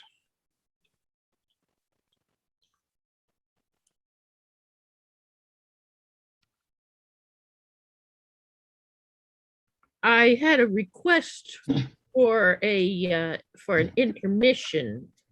What does everyone think about that? I've got no problem with an intermission, but it's still the middle of the scene, basically. I mean, the Duke is still there. He then interacts with the people going on. But if you want to take the intermission here, we can do that. Since we've stopped, I guess we might as well. I thought it was a good spot. Okay. Okay, so so we'll start again in like 5 minutes at 9:15 for Right. those of us on the Eastern time. So, Okay. yeah. Okay, great. Thank you. So yeah, this is fun. This is always a play that's always seems so topical. Well, we have Julius Jones, who was to die today, who has been spared, so to speak. He's Well, that's good. being given perpetual durance with no chance of parole. I'm sorry, I was out of the room for a second. So we're starting at 68. Correct. And I'm looking at the script and it says 3-2. Yeah. It Yeah. was the end of the scene. Well, I mean, but it's not. It wasn't really the end of a scene. I mean, it's only I put in It's not the end of an 3-2 act. as it's not. Well, it's not in the end of an act, but it's not. It's really in the middle of a scene. It's 3-2 because I put that in because that is what most modern texts do. They then do that, but the folio direction says enter elbow, clown, officers, and it doesn't say enter Duke because the Duke is already there. So the action is sort of ongoing, which is why I didn't expect we'd be taking the break. It's a French scene. Yeah, it is, but it's a French scene that has been adopted for English editions. Although, yeah, because we don't usually use French scenes in most What do English you things. mean by French scene? No, it's a term for when a scene doesn't really end. Somebody new the scene changes by somebody's entrance. Usually, that's really what. Yeah, well, what a French scene is anytime any character makes an entrance or an exit, it's another scene. So it's like, I mean, you would have several French scenes. I mean, from like when the servant comes on, Angelo's by himself. Then the servant comes on, that's another French scene. Then the servant goes off, that's another French scene. Then Isabella comes in, that's another French scene. And then French scenes. So, yeah, I mean, I mean, it is sort of useful in terms of if you make like a chart of like French scenes, then you don't, then you'll know who's in every bit. So because sometimes you can double characters across scenes, although Derek's doing a great job talking to himself as the provost and Angelo. I'd rather the person I gave it. Yeah, well, then you should have told Derek about that, shouldn't you, Eleanor? I mean, that's you sent out the cast list, and then you didn't ever send out the revised cast list. You told Michael, but I don't think you told Derek. So that's why. You didn't tell me, Froth. I just heard you yell at, but I was doing something. I'm sorry. I didn't know about Froth. Well, that was actually in the cast email that I presume. I'm sorry, I didn't see it. I saw it was Lucia. I'm sorry. Also, it was Lucia. That's fine. But well, he's not in anymore, is he? Is he got another scene? No, he doesn't. So doesn't really it's have just sort of it. It's like at the end, he listens to Aeschylus and he doesn't hang out. Who is he anyway? What is he? Who is Froth anyway? He's just a standby. Was he? He was drawn into the. Yeah, he was drawn into the tap house or something. He was, drawn into the tap house. That is a funny scene. Elbows like arresting Pompey and him and all of that. He's an innocent bystander, just wanted to late. Yeah, I just want to drink. Eating prunes.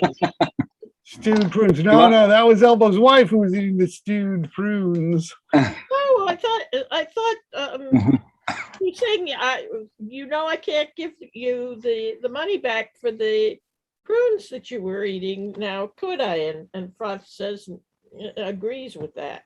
Yeah. Oh, yeah. He was also. So but there were also a lot of talking about it. Jackie, you still have the capital. I mean, I think you could either turn off the virtual background or, which is fine. I mean, I think in some ways. I really think that's the wrong background. I have a cage zinnia right now. So I'd rather I'm so in front of it, I don't think people can really tell. It looks like something judicial, which is why I left it. My home. Well, why don't you? Hey, I use Trump International Towers for Angela. Jennifer sent us all a background, and you can use this as your. Well, we have a minute before we start again, so we'll go with the backgrounds as they are. We will give her. How do you like my caged green envy zinnia? It looks like it's in a cage, doesn't it? Because it's blocking, so I can see that you're only seeing pieces of it. It's enough. Yeah. It's better than my messy closet showing. Right. Yeah. I could show for him on the way to prison, but we're not really. If we were really in a prison, I could show what my apartment looked like last week when they knocked down the walls. That'll terrify all of you. Huh. Oh, yeah. We'll save that one for the Scottish play, maybe. Coriolanus, a war play. No, when we do a war play, Troilus and Cressida, Coriolanus. All right. Well, it's 9:15, so I guess if we can wait. Let's give Jackie the chance to get Jennifer's background. Jackie. I don't have it. Don't worry about it. I like the capital. In documents then, and then it would take 5 minutes to even set it up. It's ridiculous. Nobody cares. Nobody cares. I care. I'll give you the time. Well, no, we're going to keep going, Eleanor. You've been outvoted here on this. And I mean, the thing is that actually, Jackie, sometime if you want to go over where I could go over to show that it's really, if you download it and then put it in, it can be done more quickly. It doesn't need to go into a document. You just need to have the image downloaded and reloaded, but it's now time. So let us continue on with Measure for Measure 3-2. The Duke is already on. and enter elbow, clown, and officers. Nay, if there be no remedy for it, but that you will needs buy and sell men and women like beasts, we shall have all the world drink brown and white bastard. Oh heavens, what stuff is here? 'Twas never merry world since of two usuries the merriest was put down, and the worser allowed by order of law. A furred gown to keep him warm, and furred with fox and lambskins too, to signify that craft being richer than innocency stands for the facing.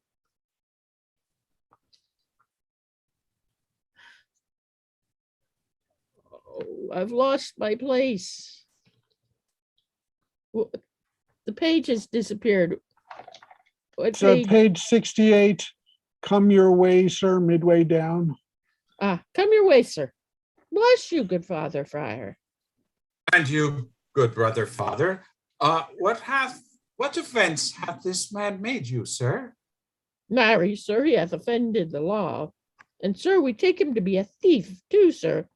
For we've found upon him, sir, a strange picklock, which we have sent to the deputy. Fie, Sarah, a bawd, a wicked bawd. The evil that thou causest to be done, that is thy means to live. Do thou but think what 'tis to cram a maw or clove a back from such a filthy vice. Say to thyself, from their abominable and beastly touches, I drink, I eat away myself and live.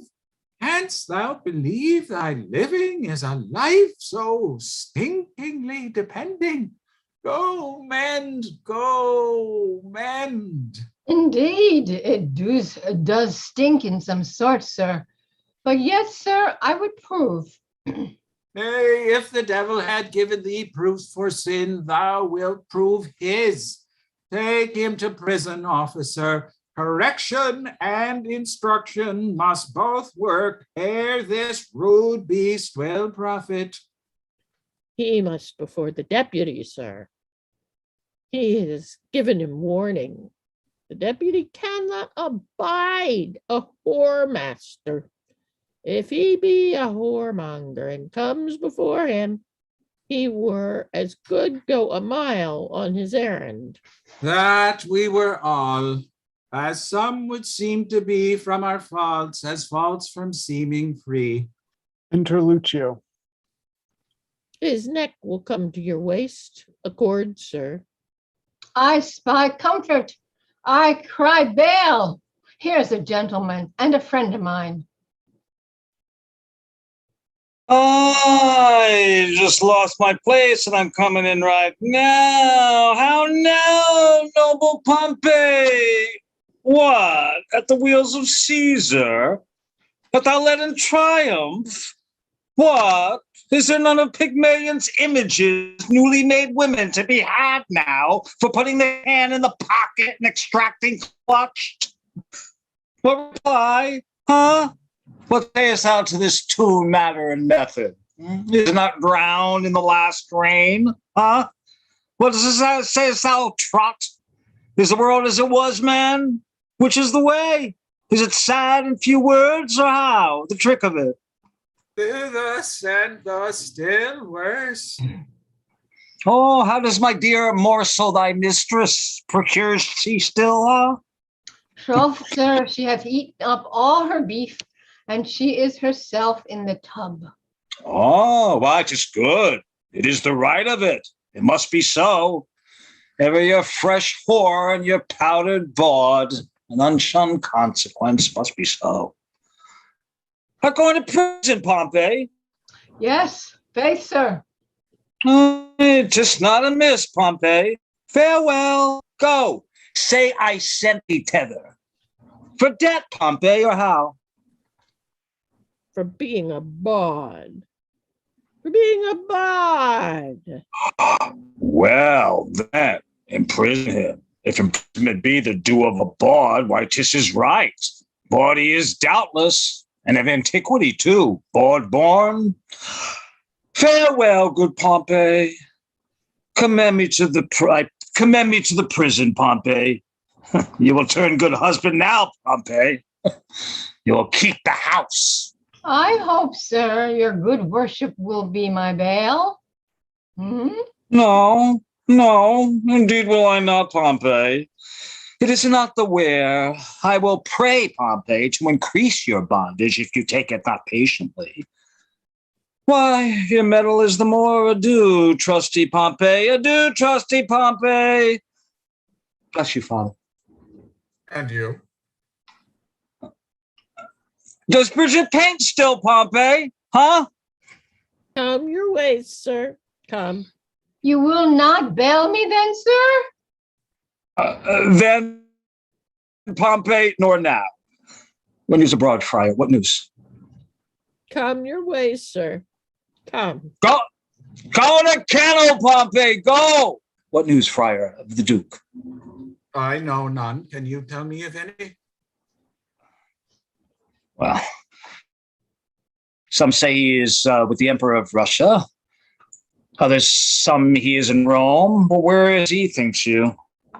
I know not where, but wheresoever, I wish him well. Yeah, it was a mad. I keep losing my place. I'm so sorry.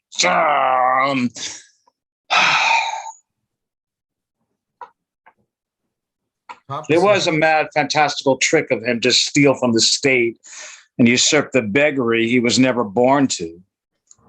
Lord Angelo dukes it well in his absence. He puts transgression to it. It does well, A little more leniency to lechery would do no harm in him.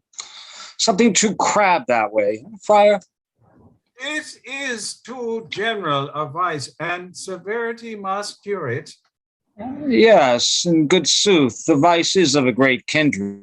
It is well allied, but it is impossible to extirpate quite, Friar, till eating and drinking be put down. They say this Angelo was not made by man and woman after this downright ray of creation. Is it true, think you? How should he be made then? Some report a sea maid spawned him. Somebody was begot between two stockfishes, but it is certain that when he makes water, his urine is congealed ice. That I know to be true. And he's emotion generative. That's infallible.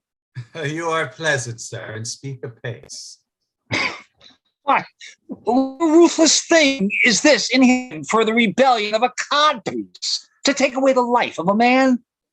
Would the Duke that is absent have done this? No. Here, he would have hanged a man for the getting 100 bastards. He would have paid for the nursing 1,000. He had some feeling in the sport. He knew the service, and that instructed him to mercy. I never heard the absent Duke much detected for women. He was not inclined that way. Oh, sir, you are deceived. It is not possible. Who? The Duke? Yes, your beggar of 50, and his use was to put a ducat in her clack dish. The Duke had crotchets in him. He would be drunk too, let me inform you. You do him wrong, surely. Sir, I was an inward of his. A shy fellow was the Duke, and I believe I know the cause of his withdrawing. What, I prithee, might be the cause? No, pardon. 'Tis a secret, must be locked within the teeth and the lips. But this I can let you understand. The greater file of the subject held the Duke to be wise. Wise, why, no question, but he was. Very superficial, ignorant, unweighing fellow. Either this is envy in you, folly, or mistaking. The very stream of his life and the business he hath held must upon a warranted need give him a better proclamation. Let him but be testimonied in his own bringings forth, and he shall appear to the envious a scholar, a statesman, and a soldier. Therefore you speak unskillfully, or if your knowledge be more, it is much darkened in your malice. Sir, I know him and I love him. Love talks with better knowledge, and knowledge with dear love. Come, sir, I know what I know. I can hardly believe that, since you know not what you speak. But if ever the Duke return, as our prayers are he may, let me desire you make your answer before him. If it be honest you have spoke, you have courage to maintain it. I am bound to call upon you, and I pray your name. Sir, my name is Lucio, well known to the Duke. He shall know you better, sir, if I may live to report you. Fear you not. Oh, you hope the Duke will return no more, or you imagine me to unhurtful and opposite. But indeed I can do you little harm. You'll forswear this again? I'll be hanged first. Thou art deceived in me, friar. No more of this. Canst thou tell me if Claudio die tomorrow or no? Why should he die, sir? Why? For filling a bottle with a tun dish. And would the Duke we talk of were returned again, this ungenitored agent will unpeople the province with contingency. And our sparrows must not build in his house eaves because they are lecherous. The Duke yet have dark deeds darkly answered. He would never bring them to light would he be returned. Marry, this Claudio is condemned for untrusting. Farewell, good friar. I prithee, pray for me. The Duke, I say to thee again, would eat mutton on Fridays. He is now past it yet. And I say to thee, he would mouth with a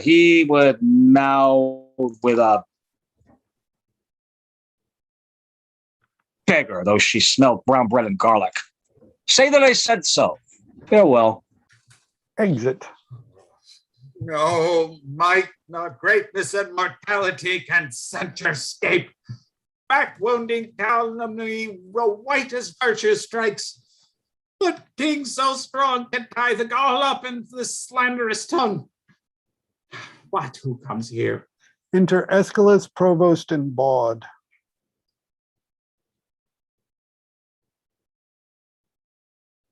Go away with her to prison. My lord, be good to me. Your honor is accounted a merciful man. Good my lord.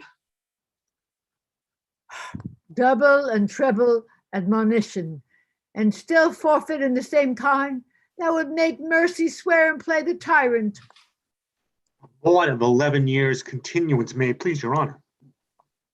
My lord, this is one Lucio's information against me. Mistress Kate Keepdown was with child by him in the Duke's time. He promised her marriage. His child is 1.25 years old, come Philip and Jacob. I have kept it myself, and see how he goes about to abuse me. That fellow is a fellow of much license. Let him be called before us. Away with her to prison. Go to, no more words. Provost, my brother Angelo will not be altered. Claudio must die tomorrow. Let him be furnished with divines and have all charitable preparation. If my brother walk by my pity, it should not be so with him. So please you, this friar hath been with him and advised him for the entertainment of death. Good evening, good father. Bless and goodness on you. Of whence are you? Not of this country, though my chance is now to use it for my time. I am a brother of gracious order, late come from the sea in special business from his holiness. What news abroad in the world? None but that there is so great a fever on goodness that the dissolution of it must cure it. Novelty is only in request, and as it is as dangerous to be aged in any kind of course as it is virtuous to be constant in any undertaking. There is scarce truth enough alive to make society secure, but security enough to make fellowships accursed. Much upon this riddle runs the wisdom of the world. This news is old enough, yet it is every day's news. I pray you, sir, of what disposition was the Duke? One that above all other strifes contended especially to know himself. What pleasure was he given to? Rather rejoicing to see another merry than merry at anything which profits to make him rejoice. A gentleman of all temperance, but leave we him to his events with a prayer that may prove prosperous. And let me desire to know how you find Claudio prepared. I am made to understand that you have lent him visitation. He professes to have received no sinister measure from his judge, but most willingly humbles himself to the determination of justice. Yet he had framed to himself, by the instruction of his frailty, many deceiving promises of life, which I, by my good leisure, have discredited to him, and now he is resolved to die. You have paid the heavens your function, and the prison the very depth of your calling. I have labored for the poor gentleman to the extremest shore of my modesty, but my brother Justice have I found so severe that he has forced me to tell him he is indeed justice. If his own life answer to the straightness of his proceedings, it shall become him well, wherein if he chance to fail, he hath sentenced himself. I am going to visit the prisoner, Peace be with you. He who the sword of heaven will bear should be as holy, as severe, patterned in himself to know, grace to stand, and virtue go. More nor less to others paying than by self-offenses weighing. Shame to him whose cruel striking kills for faults of his own liking. Twice treble shame on Angelo to weed my vice and let his grow. Oh, what may man within him hide, though angel on the outward side? How many likenesses made in crimes, making practice on the times to draw with idle spider strings most ponderous and substantial things. Craft against vice I must apply. With Angelo tonight shall lie his old betrothed but despised. So disguised shall be the disguised, so disguised shall be the disguise, pay with falsehood, false exacting, and perform an oath contracting. Exit. Actus Quartus, Scena Prima. Enter Mariana and a boy singing.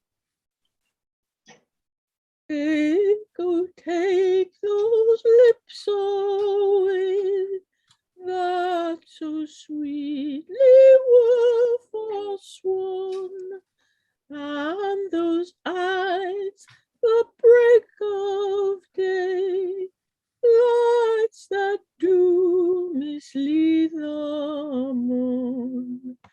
But my kisses ring again, seals of love, but sealed in vain. But my kisses ring again, seals of love, but sealed in vain. Enter Duke. Break off thy song and That's Mariana's. That's Mariana's line. Oh. Break off that song and haste thee quick away. Here comes a man of comfort, whose advice hath often stilled my brawling discontent. I cry you mercy, sir, and well could wish you had not found me here so musical. Let me excuse me and believe me so. My mirth is much displeased, but please my woe. 'Tis good, though music oft hath such charm to make bad good. and good provoked to harm. I pray you tell me, hath anybody inquired for me here today? Much upon this time have I promised here to meet. You have not been inquired after. I've sat here all day. Enter Isabel. I do constantly believe you. The time is come, even now. I shall crave your forbearance a little. Maybe I will call upon you anon for some advantage to yourself. I'm always bound here. Very well met and welcome. What is the news from this good deputy? The garden circummured with brick, whose western side is with a vineyard backed. Into that vineyard is a planched gate that makes his opening with this bigger key. This other doth command a little door, which from the vineyard to the garden leads. There have I made my promise upon the heavy middle of the night to call upon him. But shall you on your knowledge find this way? I have ta'en the Jew and wary note upon it with whispering and most guilty diligence in action all of precept. He did show me the way twice over. Are there no other tokens between you agreed concerning her observance? No, none but only a repair in the dark, and that I have possessed him. My most stay can be but brief, for I've made him know I have a servant comes with me along that stays upon me, whose persuasion is I come about my brother. 'Tis well borne up. I have not yet made known to Mariana a word of this. What ho, within? Come forth. I pray you be acquainted with this maid. She comes to do you good. I do desire the like. Do you persuade yourself that I respect you? Good friar, I know you do, and have found it. Take then this your companion by the hand, who hath a story ready for you, for your ear. I shall attend your leisure, but make haste, the vaporous night approaches. Will please you walk aside? Exit. O place and greatness, millions of false eyes are stuck upon thee. Volumes of reports run with these false and most contrarious quest upon thy doings. Thousand escapes of wit make thee the father of their idle dream and rack thee in their fancies. Welcome, how agreed? Enter Mariana and Isabella. She'll take the enterprise upon her, father, if you advise it. It is not my consent, but my entreaty too.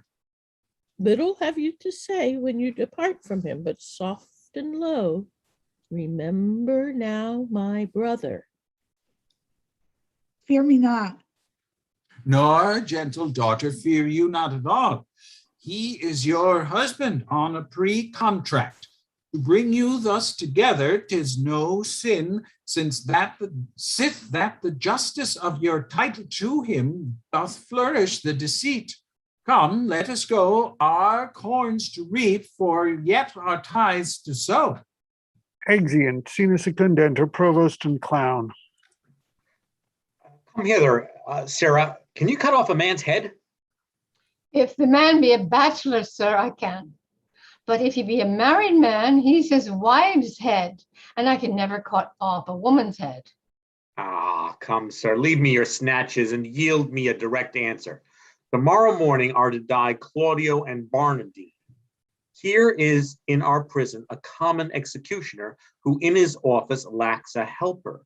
If you will take it on you to assist him, it shall redeem you from your gyves. If not, you shall have your full time of imprisonment and your deliverance with an unpitied whipping, for you shall have been a notorious bawd. Sir, I have been an unlawful bawd, time out of mind, but yet I will be content to be a lawful hangman. I would be glad to receive some instruction from my fellow partner. But ho, a Borson, where's the Borson there? Enter a Porson. Do you call, sir? Sirrah, here's a fellow will help you tomorrow in your execution, if you think it meet. Compound with him by the year and let him abide here with you. If not, use him for the present and dismiss him. He cannot plead his estimation with you. He hath been abhorred. Abhorred, sir. Fie upon him, he will discredit our mystery. Go to, sir, you weigh equally. A feather will turn the scale. Exit. Pray, sir, by your good favor. For surely, sir, a good favor you have, but that you have a hanging look. Do you call, sir, your occupation a mystery? Aye, sir, a mystery. Painting, sir, I have heard say, is a mystery. And your whores, sir, being members of my occupation, vising a painting, do prove my occupation a mystery. But what mystery there should be in hanging, if I should be hanged, I cannot imagine. Sir, it is a mystery. Proof. Every true man's apparel fits your thief. If it be too little for your thief, your true man thinks it big enough. If it be too big for your thief thinks it little enough. So every true man's apparel fits your thief. Enter Provost. Are you agreed? Sir, I will serve him, for I do find your hangman is a more penitent trade than your bald. He doth oftener ask forgiveness. You, Sirrah, provide your block and your axe tomorrow, 4 o'clock. Come on, bawd. I will instruct thee in my trade. Follow. I do desire to learn, sir, and I hope if you have occasion to use me for your own turn, you shall find me yar. For truly, sir, for your kindness, I owe you a good turn. Exit. Call hither Barnardine and Claudio. The one has my pity, not a jot the other, being a murderer, though he were my brother. Enter Claudio. Look, here's the warrant, Claudio, for thy death. 'Tis now dead midnight, and by 8 tomorrow thou must be made immortal. Where's Barnardine? As fast locked up in sleep as guiltless labor when it lies starkly in the traveler's bones. He will not wake. Who can do good on him? Well, go. Prepare yourself. But hark, what noise? Heaven gives your spirits comfort by and by. I hope it is some pardon or reprieve for the most gentle Claudio. Welcome, Father. The best and wholesome spirits of the night envelop you, good provost. Who called here of late? None since the curfew rung. Not Isabel? No. They will then ere it be long. But what comfort is for Claudio? There is some in hope. It is a bitter deputy. Not so, not so. His life is paralleled even with the stroke and line of his great justice. He doth with holy abstinence subdue that in himself which he spurs on his power to qualify in others. Were he kneeled with that which he corrects, then were he tyrannous, but this being so, he's just. Now they are come. This is a gentle provost, seldom when the sealed jailer is the friend of men. Now, what noise? That spirit's possessed with haste that wounds the insisting postard with these strokes. There he must stay until the officer arise to let him in. He is called up. Have you no countermand for Claudio yet, but he must die tomorrow? None, sir, none. As near the dawning, provost, as it is, you shall hear more ere morning. Haply, you something know. Yet I believe there comes no countermand. No such example have we. Besides, upon the very siege of justice, Lord Angelo hath to the public ear professed the contrary. Enter a messenger. This is his lord's man. And here comes Claudio's pardon. The Lord hath sent you this note, and by me this further charge, that you swerve not from the smallest article of it, either in time, matter, or other circumstance. Good morrow, for as I take it, it is almost day. I shall obey him. This is his pardon purchased by such sin, for which the pardoner himself is in Hence hath offense his quick celerity when it is born in high authority. When vice makes mercy, mercy so extended that for the false love is the offender friended. Now, sir, what news? I told you, Lord Angelo, belike, thinking me remiss in mine office, awakens me with this unwonted putting on. He thinks strangely, for he hath not used it before.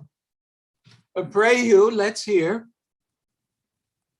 Whatsoever you may hear to the contrary, let Claudio be executed by 4 of the clock, and in the afternoon Bernardine. For my better satisfaction, let me have Claudio's head sent me by 5. Let this be duly performed by a thought that more depends on it. Then we must yet deliver. Thus fail not to do your office, as you will answer it at your peril. What say you to this, sir? What is that Bernardine who's to be executed in the afternoon? A Bohemian born, but here nursed up and bred, one that is a prisoner 9 years old. How came it that the absent Duke had not either delivered him to his liberty or executed him? I have heard it was ever his manner to do so. His friends still wrought reprieves for him, and indeed his fact till now in the government of Lord Angelo came not to an undoubtful proof. Is it now apparent? Most manifest, and not that died by himself. Hath he borne himself penitently in prison? How seems he to be touched? A man that apprehends death no more dreadfully, but as a drunken sleep, careless, reckless, and fearless of what's past, present, or to come, insensible of mortality, and desperately mortal. Ah, he wants advice. He will hear none. He hath evermore had the liberty of the prison. Give him leave to escape hence, he would not. Drunk many times a day, if not many days, entirely drunk. We have very oft awaked him, as if to carry him to execution, and showed him a seeming warrant for it. It hath not moved him at all. More of him anon. There is written in your brow, Provost, honesty and constancy. If I read it not truly, my ancient skill beguiles me. But in the boldness of my cunning, I will lay myself in hazard. Claudio, whom here you have warrant to execute, is no greater forfeit to the law than Angelo, who hath sentenced him. To make you understand this in a manifested effect, I crave but 4 days' respite, for the which you are to do me both a present and a dangerous courtesy. Pray, sir, in what? In the delaying death. Alack, how may I do it? Having the hour limited and an express command under penalty to deliver the head in the view of Angelo? I may make my case as Claudio's to cross this in the smallest. By the vow of mine order, I warrant you, if my instructions may be your guide, let this Bernardine be this morning executed and his head borne to Angelo. Angelo has seen them both. He will discover the heir for the favor. Oh, death's a great disguiser, and you may add to it. Shave the head and tie the beard, and say it was the desire of the penitent to be so barded before his death. You know the course is common. If anything fall to you upon this, more than thanks and good fortune, by the saint whom I profess, I will plead against it with my life. Pardon me, good father, it is against my oath. Were you sworn to the Duke or to the deputy? Well, to him and to his substitutes. You will think you have made no offense if the Duke avouch the justice of your dealing? What likelihood in that? Not a resemblance, but a certainty. Yet, since I see you fearful that neither my coat, integrity, nor persuasion can with ease attempt you, I will go further than I meant to pluck all fears out of you. Look you, sir, here in the hand and seal of the Duke. You know the character, I doubt not, and the signet is not strange to you. I know them both. The contents of this is the return of the Duke. You shall anon overread it at your pleasure, where you shall find within these 2 days he will be here. This is a thing that Angelo knows not, for he this very day receives letters of strange tenor, perchance of the Duke's death, perchance entering to some monastery, but by chance nothing of what is writ. Look, the unfolding stars calls up the shepherd. Put not yourself into amazement how these things should be. All difficulties are but easy when they are known. Call your executioner and off with Bernardine's head. I will give him a present shrift and advise him for a better place. Yet you are amazed, but this shall absolutely resolve you. Come away, it is almost clear dawn. Exit. Scena tertia, enter clown. I am as well acquainted here as I was in our house of profession. One would think it were Mistress Overdone's own house, for here be many of her old customers. First, here's young Mr. Rash. He's in for a commodity of brown paper. An old ginger, £70, of which he made 5 marks ready money. Marry, then, ginger was not much in request, for the old women were all dead. Then is there here one Mr. Caper, at the suit of Master Threepile the mercer, for some 4 suits of peach-colored sateen, which now peaches him a beggar.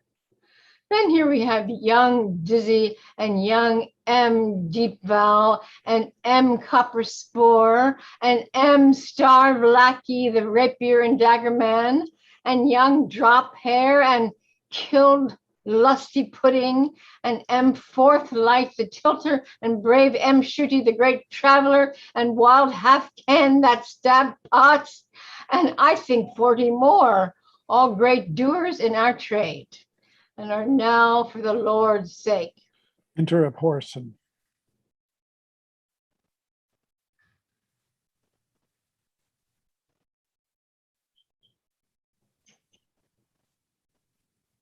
Sirrah, bring Barnardine hither. Monsieur Barnardine, you must rise and be hanged, Monsieur Barnardine. What ho, Barnardine! Ah, poxy your throats. Who makes that noise there? What are you?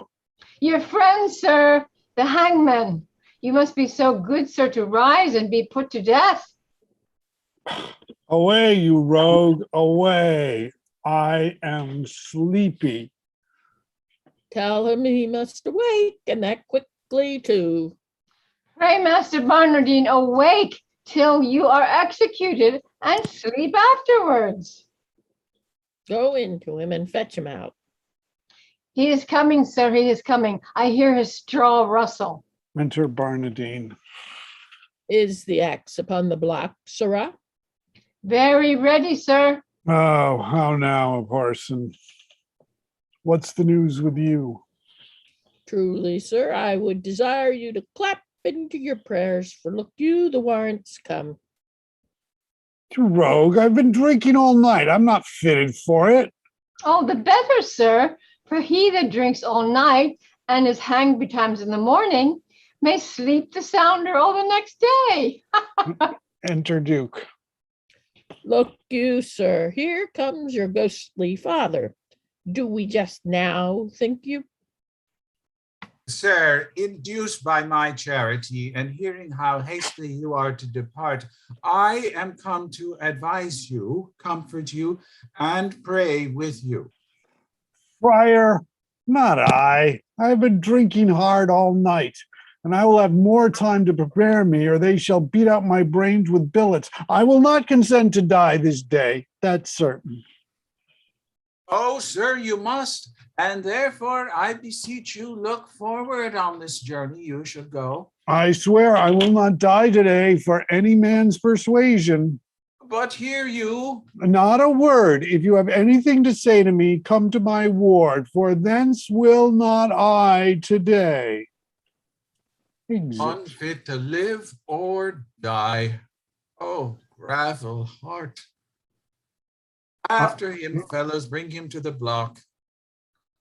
Now, sir, how do you find the prisoner? A creature unprepared, unmeet for death, and to transport him in the mind he is, were damnable. Here in the prison, Father, there died this morning of a cruel fever one Ragazine, a most notorious pirate, a man of Claudio's years, his beard and head just of his color. What if we do omit this reprobate till we were well inclined, and satisfy the deputy with the visage of Ragazine, more like to Claudio? Oh, 'tis an accident that heaven provides. Dispatch it presently, the hour draws on, prefixed by Angelo. See this be done and set according to commands, whilst I persuade this rude wretch willingly to die. It shall be done, good father, presently. But Barnardine must die this afternoon, and how shall we continue Claudio to save me from the danger that might come if he were known alive? Let this be done. Put them in secret holds, both Barnardine and Claudio, ere twice the sun hath made his journal greeting to yon generation. You shall find your safety manifested. I am your free dependent. Quick, dispatch and send the head to Angelo. Now I will write letters to Angelo, the provost he shall bear them, whose contents shall witness to him I am near at home, and that by great injunctions I am bound to enter publicly. Him I'll desire to meet me at the consecrated fount, a league below the city, and from thence by cold gradation and well-balanced form we shall proceed with Angelo. Enter Provost. Here is the head. I'll carry it myself. How convenient it is, make a swift return, for I would commune with you of such things that want no ear but yours. I'll make all speed. Exit. Isabel within. The tongue of Isabel, she'll come to know if her brother pardons be come hither, but I will keep her ignorant of her good. Be here. The tongue of Isabel, she'll come to know if her brother's pardon be come hither, but I will keep her ignorant of her good to make her heavenly comforts of despair when it is least expected. Enter Isabella. Oh, by your leave. Good morning to you, fair and gracious daughter. The better given me by so holy a man. Hath yet the deputy sent my brother's pardon? He hath released him, Isabel, from the world. His head is off and sent to Angelo. Nay,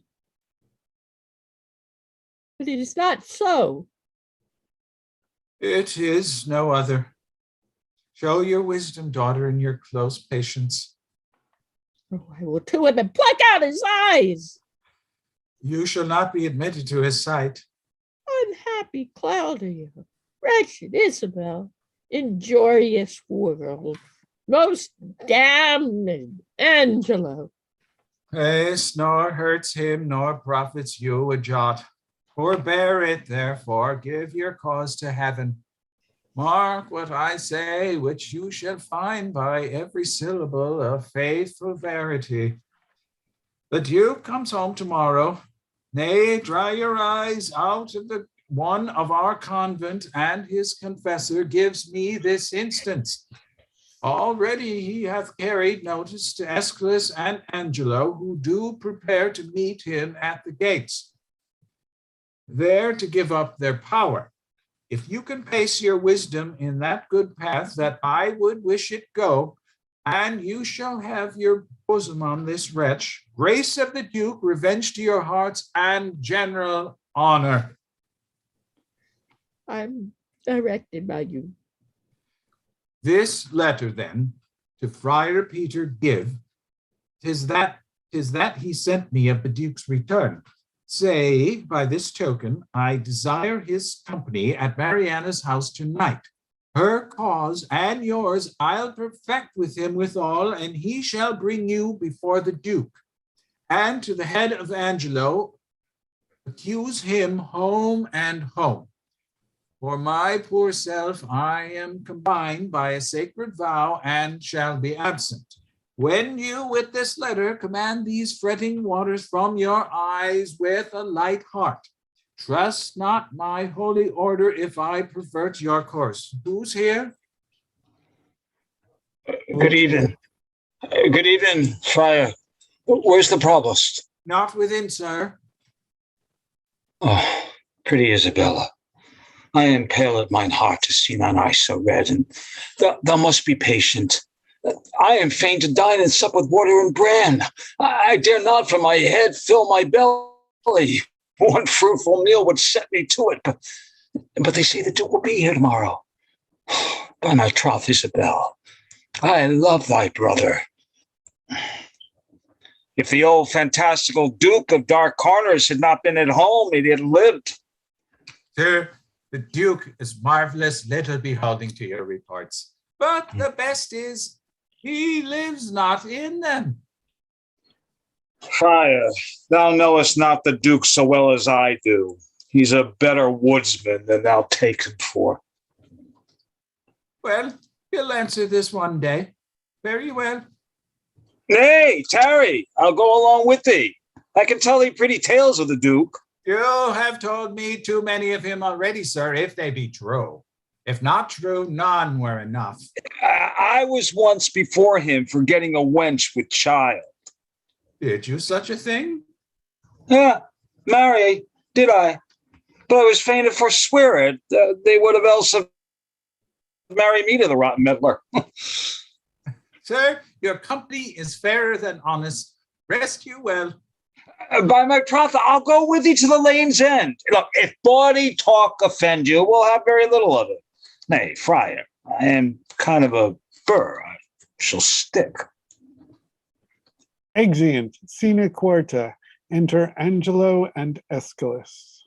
Every letter he has writ hath disvouched. Other. In most uneven and distracted manner, his actions show much like to madness. Pray heaven his wisdom be not tainted. And why meet him at the gates and deliver our authorities there? I guess not.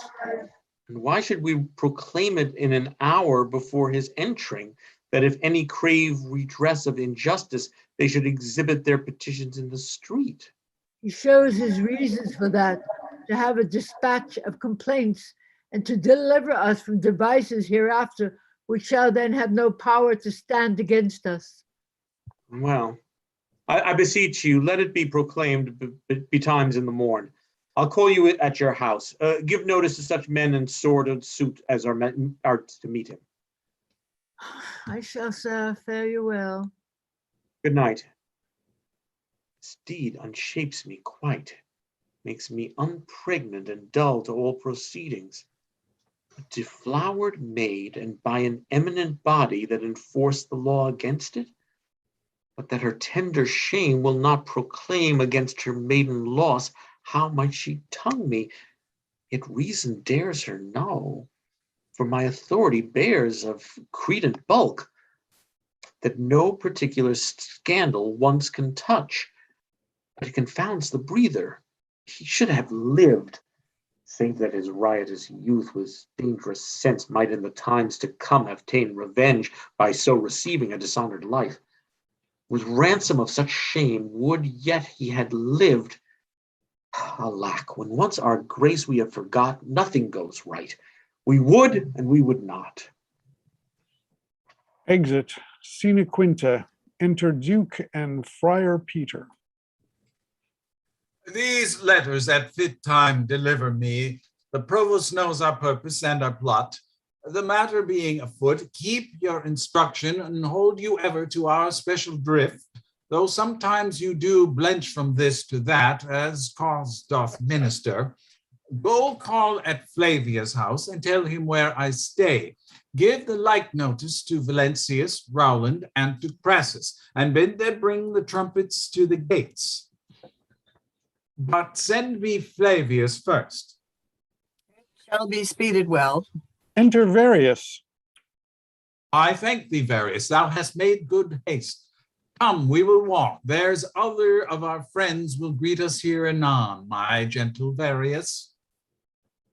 Exeunt. Scena sexta. Enter Isabella and Mariana. To speak so indirectly, I'm loath. I would say the truth, but to accuse him so, that is your part, yet I am advised to do it, he says, to baleful purpose. Told by him. Besides, he tells me that if per adventure he speak against me on the adverse side, I should not think it strange, for 'tis a physic that's bitter to sweet end. Enter Peter. I would, Friar Peter. Oh, peace, the friars come. I have found you out a stand most fit, where you may have such vantage on the Duke, he shall not pass you. Twice have the trumpets sounded, the generous and gravest citizens have hent the gates, and very near upon the Duke is entering. Therefore, hence, away. Exeunt. Actus quintus. Scena prima. Enter Duke, Varius, Lords, Angelo, Aeschylus, Lucio, citizens at several doors. My very worthy cousin, fairly met, our old and faithful friend, we are glad to see you. Happy return be to your royal grace. grace. Many and hearty thankings to you both. We have made enquiry of you, and we hear such goodness of your justice that our souls cannot but yield you forth the public thanks for running more requital. You make my bond still greater. Oh, your desert speaks loud, and I should wrong it to lock it in the wards of covert bosom when it deserves with characters of brass, a forted residence against the tooth of time and razor of oblivion. Give we your hand, and let the subject see, to make them know the outward courtesies would fain proclaim favors that keep within. Come, Aeschylus, you must walk by us on our other hand, and good supporters are you. Enter Peter and Isabella. Your time, speak loud, and kneel before him.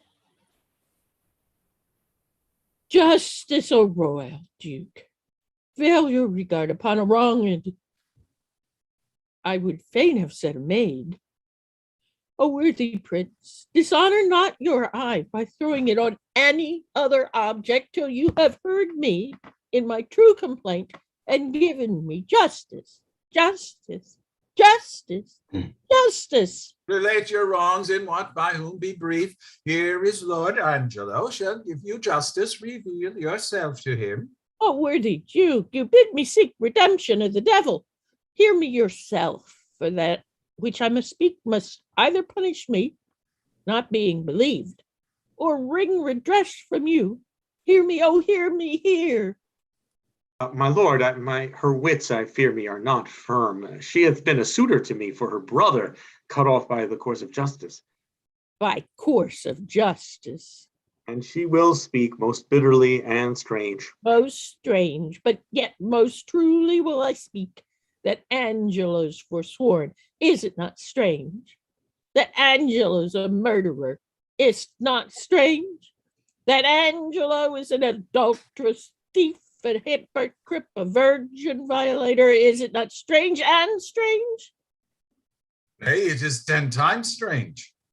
It is not truer, he is Angelo, than that this is all as true as it is strange.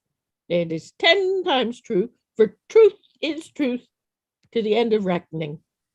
Away with her, poor soul. She speaks this in the infirmity of sense. O prince, I conjure thee, as thou believest there is another comfort than this world, that thou neglect me not with that opinion that I am touched with madness.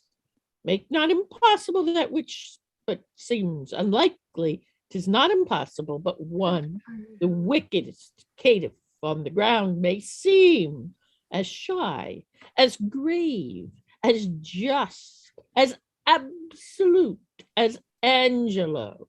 Even so may Angelo, in all his dressings, characters, titles, forms, be an arch villain. Believe it, royal prince. If he be less, he's nothing, but he's more, had I more name for badness. Why, mine honesty, if she be mad, as I believe no other, her madness hath the oddest frame of sense, such a dependency of thing on thing as e'er I heard in madness. Oh, gracious Duke, harp not on that, nor do not banish reason for inequality, but let your reason serve to make the truth appear where it seems hid, and hide the false seems true. Many that are not mad have sure more lack of reason. What would you say? I am the sister of one Claudio, condemned upon the act of fornication to lose his head, condemned by Angelo. I, in probation of a sisterhood, was sent to by my brother, one Lucio, as then the messenger. That's I. And like your grace, I came to her from Claudio and desired her to try her gracious fortune with Lord Angelo for her poor brother's pardon. That's he indeed. That you were not bid to speak. No, my good lord, nor wish to hold my peace. I wish you now then, pray you take note of it. And when you have a business for yourself, pray heaven you then be perfect. Okay. As long as I can find my place, I warrant your honor. The warrant's for yourself. Take heed to it. This gentleman told somewhat of my tale. Right. It may be right, but you are in the wrong to speak before your time. Proceed. I went to this pernicious caitiff deputy. That's somewhat madly spoken. Pardon it, the phrase is to the matter. And it again, the matter, proceed. In brief, to set the needless process by, how I persuaded, how I prayed and kneeled, how he refelled me, and how I replied, for this was of much length. The vile conclusion I now begin with grief and shame to utter. He would not, but by gift of my chaste body, to his concussical intemperate lust, release my brother. And after much debate, my sisterly remorse confutes mine honor, and I did yield to him. But the next morn, betimes his perfect surfeiting, he sends a warrant for my poor brother's head. This is most likely. Oh, that it were as like as it is true. By heaven, fond wretch, you know not what thou speakest, or else thou art suborned against his honor in hateful practice. First, his integrity stands without blemish.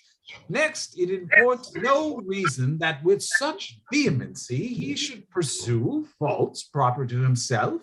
If he had so offended, he would have weighed thy brother by himself and not have cut him off. Someone hath set you on. Confess the truth and say by whose advice thou camest here to complain. Is this all? That, oh, you blessed ministers above, keep me in patience and with ripened time unfold the evil which is here wrapped up in countenance. Heaven shield your grace from woe, as I thus wronged, hence unbelieved go. I know you'll fain be gone, an officer to prison with her. Shall we thus permit a blasting and a scandalous breath to fall on him so near us? This needs must be a practice. Who knew of your intent and coming hither? One that I would were here, Friar Lodowick. A ghostly father belike. Who knows that Lodowick? My lord, I know him. 'Tis a meddling friar. I do not like the man. Had he been lay, my lord, for certain words he spake against your grace and your retirement, I had swung him soundly. Words against me? This a good friar belike. And to set on this wretched woman here against our substitute. Let this friar be found. Yesternight, my lord, she and that friar, I saw them at the prison. A saucy friar, very scurvy fellow. Would be your royal grace. I have stood by, my lord, and I have heard your royal care abused.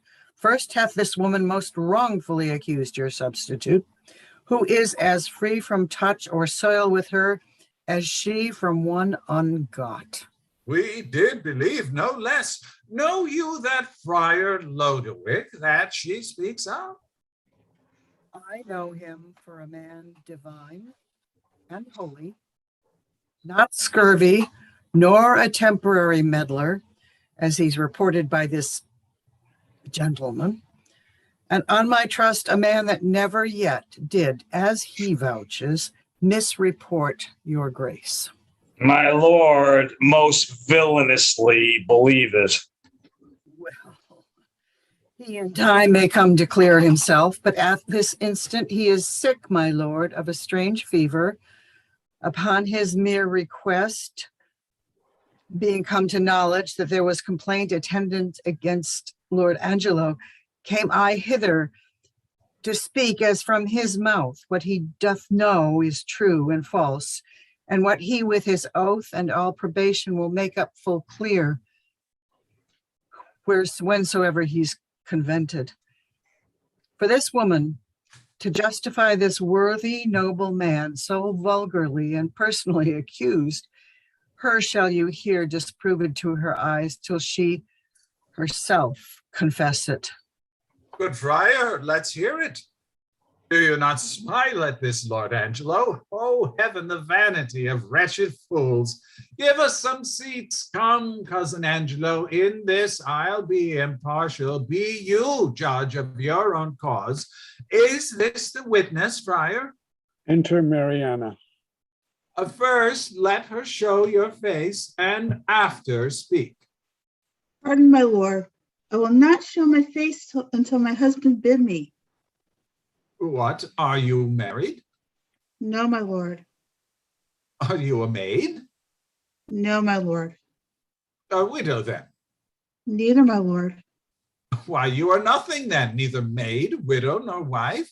My lord, she may be a punk, for many of them are neither maid, widow, nor wife. Silence that fellow. I would he had some cause to prattle for himself. Well, my lord. My lord, I do confess I ne'er was married, and I confess besides I am no maid. I have known my husband, yet my husband knows not that ever he knew me.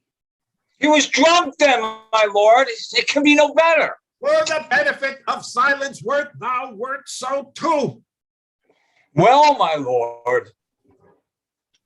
This is no witness for Lord Angelo. Now I come to it, my lord.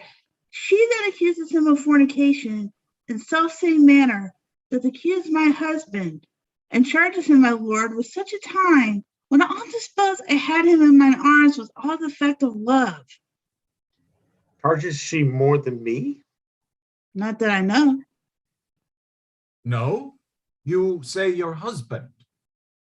Why, just, my lord, and that is Angelo, that thinks he knows that he ne'er knew my body, but he thinks that he knows Isabel's. This is strange abuse. Let's see thy face. My husband bids me, now I will unmask. This is thy face, that cruel Angelo, which once thou sworest was worth the looking on. This is the hand with which a vowed contract was fast locked in thine. This is the body that took away the match from Isabel, and did supply thee at thy garden house in her imagined person. Know you this woman? Finally, she says. Sirrah, no more. Enough, my lord. My lord, I must confess, I know this woman, and 5 years since there was some speech of marriage betwixt myself and her, which was broke off, partly for that her promised proportions came short of composition, but in chief for that her reputation was disvalued in levity. Since which time of 5 years I never spake with her, saw her, nor heard from her, upon my faith and honor. Noble prince, as there comes light from heaven and words from breath, as there is sense in truth and truth in virtue, I am affianced this man's wife, as strongly as words can make up vows. And my good lord, but Tuesday night last gone, in his garden house, he knew me as a wife. As this is true, let me in safety raise me from my knees, or else be ever confixed here a marble monument. I did but smile till now. Now, good my lord, give me the scope of justice. My patience here is touched. I do perceive these poor informal women are no more but instruments of some more mightier member that sets them on. Let me have way, my lord, to find this practice out. I with my heart, and punish them to your height of pleasure. Thou foolish friar, and thou pernicious women, compact with her that's gone. Thinkest thou thy oaths, though they would swear down each particular saint, were testimonies against his worth and credit that sealed an approbation? You, Lord Aeschylus, sit with my cousin, lend him your kind pains to find out this abuse, whence 'tis derived. There is another friar that sets them on. Let him be sent for. Would he were here, my lord, for he indeed hath set the women on to this complaint. Your provost knows the place where he abides, and he may fetch him. Go, do it instantly. And you, my noble and well-warranted cousin, whom it concerns to hear this matter forth, do with your injuries as seems you best in any chastisement. I, for a while, will leave you, but stir not you till you have well determined upon these slanderers.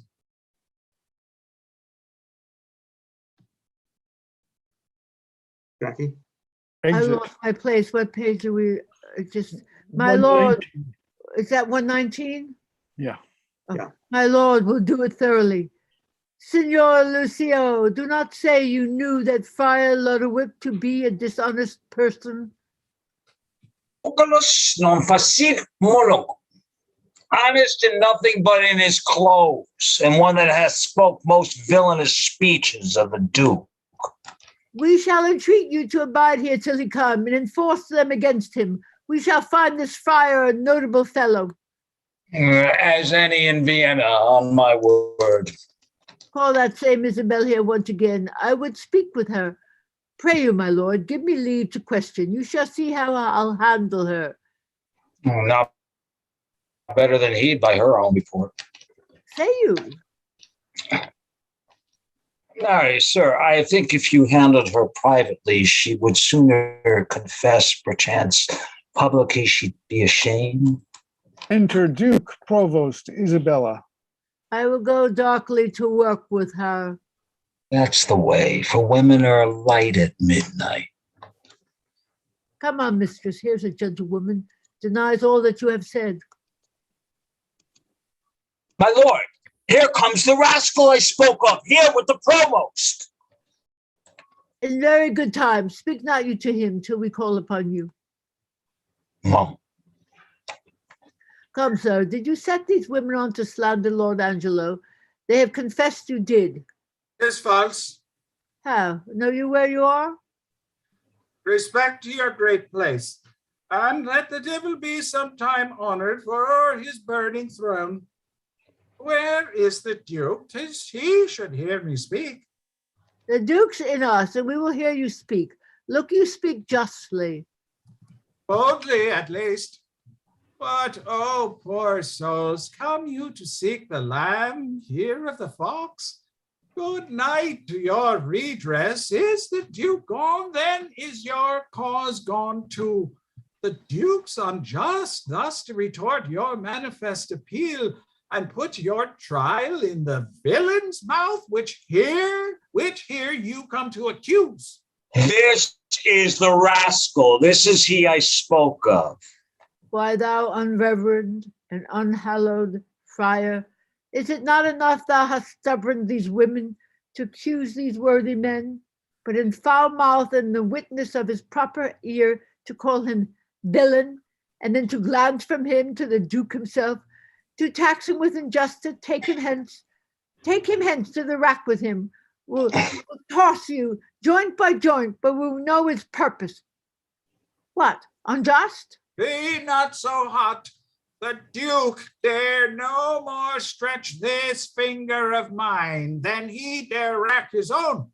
His subject I am not, nor here provincial, My business in the state made me a looker-on here in Vienna, where I have seen corruption boil and bubble till it or run the stew. Laws for all faults but faults, so continence that the strong statutes stand like the forfeits in a barber shop, as much in mock as mark. Slander to the state. Away with him to prison.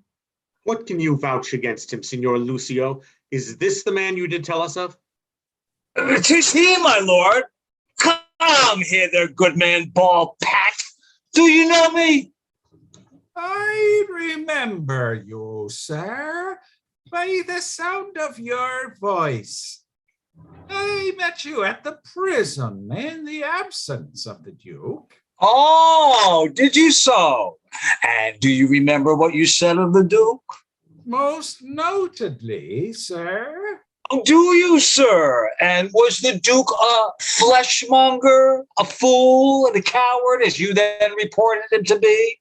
You must, sir, change persons with me ere you make that my report. You indeed spoke so of him, and much more, much worse.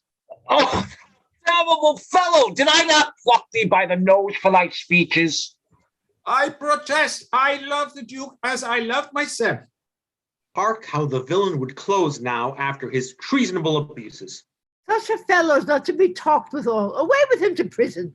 Where's the provost? Away with him to prison. Lay bolts enough upon him. Let him speak no more. Away with his giglets too, and with the other Confederate companion. Stay, sir, stay a while. What, resists he? Help him, Lucio.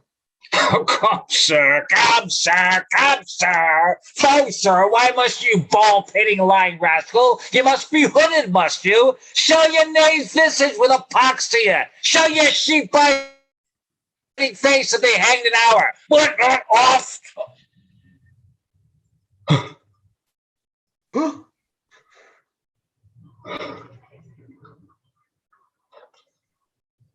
Thou art first knave that e'er madst a duke. First, provost, let me bear these gentle three. Sneak not away, sir, for the friar and you must have a word anon. Lay hold on him. This may be proof worse than hanging. What you have spoke, I pardon. Sit you down, we'll borrow place of him. Sir, by your leave, hast thou or word or wit or impudence that yet can do the office, if thou hast rely upon it till my tale be heard and hold no longer out? Oh, my dread lord, I should be guiltier than my guiltiness. To think I can be undiscernible when I perceive your grace like power divine hath looked upon my passes. Then, good prince, no longer session hold upon my shame, but let my trial be mine own confession. Immediate sentence then, and sequent death is all the grace I beg. Come hither, Mariana. Say, wast thou e'er contracted to this woman? I was, my lord. Go take her hence, and marry her instantly. To you, the officer Fry, which consummate, return him here again. Go with him, provost. Exit. My lord, I am more amazed at his dishonor than at the strangeness of it. Come hither, Isabel. Your friar is now your prince, as I was then advertising and wholly to your business, not changing heart with habit. I am still attorney at your service. Oh, give me pardon. That I, your vassal, have employed and pained your unknown sovereignty. You are pardoned, Isabel. And now, dear maid, be you as free to us. Your brother's death, I know, sits at your heart, and you may marvel why I obscured myself, laboring to save his life, and would not rather make rash remonstrance of my hidden power than let him be so lost. Oh, most kind maid, it was the swift celerity of his death which I did think with slower foot came on than that brained my purpose. But peace be with him, that life is better life past fearing death than that which lives to fear. Make it your comfort, so happy is your brother. Enter Angelo Mariana Peter Provost. I do, my lord. Ah, for this new married man approaching here, who sought imagination, yet hath wronged your well-defended honor, you must pardon for Mariana's sake, but as he adjudged your brother being criminal in double violation of sacred chastity and of promise breach, thereupon dependent for your brother's life, the very mercy of the law cries out most audible even from his proper tongue. And Angelo for Claudio, death for death. Haste still pays haste, and leisure answers leisure, like doth quite like, and measure still for measure. Then, Angelo, thy faults thus manifested, which now thou wouldst deny, denies thee vantage. We do condemn thee to the very block where Claudio stooped to death, and with like haste, away with him. Most gracious Lord, I hope you will not mock me with a husband. It is your husband mocked you with a husband, consenting to the safeguard of your honor. I thought your marriage fit, else imputation for that he knew you might reproach your life and choke your good to come. For his possessions, although by confutation they are ours, we do instate and widow you with all, to buy you a better husband. Oh, my dear Lord, I crave no other, no better man. Never crave him, we are definitive. Gentle, my liege. You do but lose your labor, away with him to death. Now, sir, to you. Oh, my good Lord, sweet Isabel, take my part. Lend me your knees, and all my life to come, I'll lend you all my life to do you service. Against all sense you do importune her. Should she kneel down in mercy of this fact, her brother's ghost his paved bed would break and take her hence in horror. Isabel, sweet Isabel, do you but kneel by me? Hold up your hands, say nothing. I'll speak all. They say best men are molded out of faults, and for the most, become much more the better for being a little bad. So may my husband. Oh, Isabel, will you not lend a knee? He dies for Claudio's death. Most bounteous sir, look, if it please you, on this man condemned, as if my brother lived. I partly think at you sincerity it governed his deeds till he did look on me. Since it is so, let him not die. My brother had but justice in that he did the thing for which he died. For Angelo, his act did not o'ertake his bad intent, and must be buried, but as an intent that perished by the way. Thoughts are no subjects, intents, but merely thoughts. Merely, my lord. Your suit's unprofitable. Stand up, I say. I have bethought me of another fault. Provost, how came it Claudio was beheaded at an unusual hour? It was commanded so. Had you a special warrant for the deed? No, my good lords, it was by private message. For which I do discharge you of your office. Give up your keys. Oh, pardon me, noble lord. I thought it was a fault, but knew it not. Yet did repent me after more advice, for testimony whereof one in the prison that should by private order else have died, I have reserved alive. What's he? His name is Barnardine. I would thou hadst done so by Claudio. Go fetch him hither. Let me look upon him.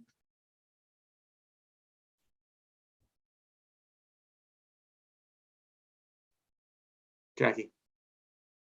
Oh, I'm sorry one so learned and so wise as you, Lord Angelo, have still appeared, should slip so grossly, both in the heat of blood and lack of tempered judgment afterward. I am sorry that such sorrow I procure. and so deep sticks it in my penitent heart that I crave death more willingly than mercy. 'Tis my deserving, and I do entreat it. Enter Barnardine and Provost Claudio Giulietta. Which is that, Barnardine? This, my lord. There was a friar told me of this man. Sirrah, thou art said to have a stubborn soul that apprehends no further than this world, and squarest thy life according. Thou art condemned, but for those earthly faults, I quit them all, and pray thee take this mercy to provide for better times to come. Friar, advise him, I leave him to your hand. What muffled fellow's that? This is another prisoner that I saved, who should have died when Claudio lost his head, as like almost to Claudio as himself. If he be like your brother, for his sake is he pardoned. And for your lovely sake, give me your hand and say you will be mine. He is my brother too. But fitter time for that. By this Lord Angelo perceives he's safe. Methinks I see a quickening in his eye. Well, Angelo, your evil quits you well.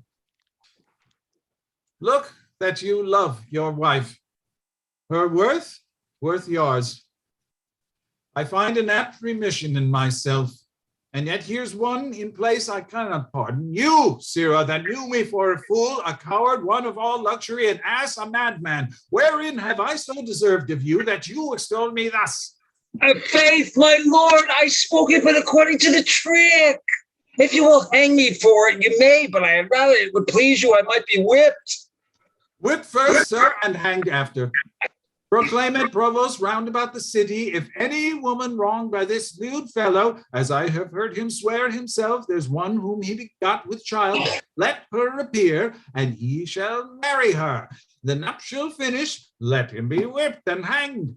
I beseech your highness, do not marry me to a whore. Your highness said even now I made you a duke. Good my lord, do not recompense me in making me a cuckold. Upon mine honor, thou shalt marry her. Thy slanders I forgive, and therewithal remit thy other forfeits. Take him to prison and see our pleasure herein executed. Marrying a pug, my lord, is precedent in death, whipping, and hanging. Slandering a prince deserves it. Claudio, that you wrong, look you restore. Joy to you, Mariana. Love her, Angelo. I have confessed her, and I know her virtue. Thanks, good friend Aeschylus, for thy much goodness. There's more behind that is more gradulate. Thanks, provost, for thy care and secrecy. We shall employ thee in a worthier place. Forgive him, Angelo, that brought you home the head of Ragozine for Claudio's. The offense pardons itself. Dear Isabel, I have a motion which much imports your good. Whereto, if you're a willing ear incline, what's mine is yours, and what's yours is mine. So bring us to our palace, where we'll show what's yet behind, that meet you all should know. Hi.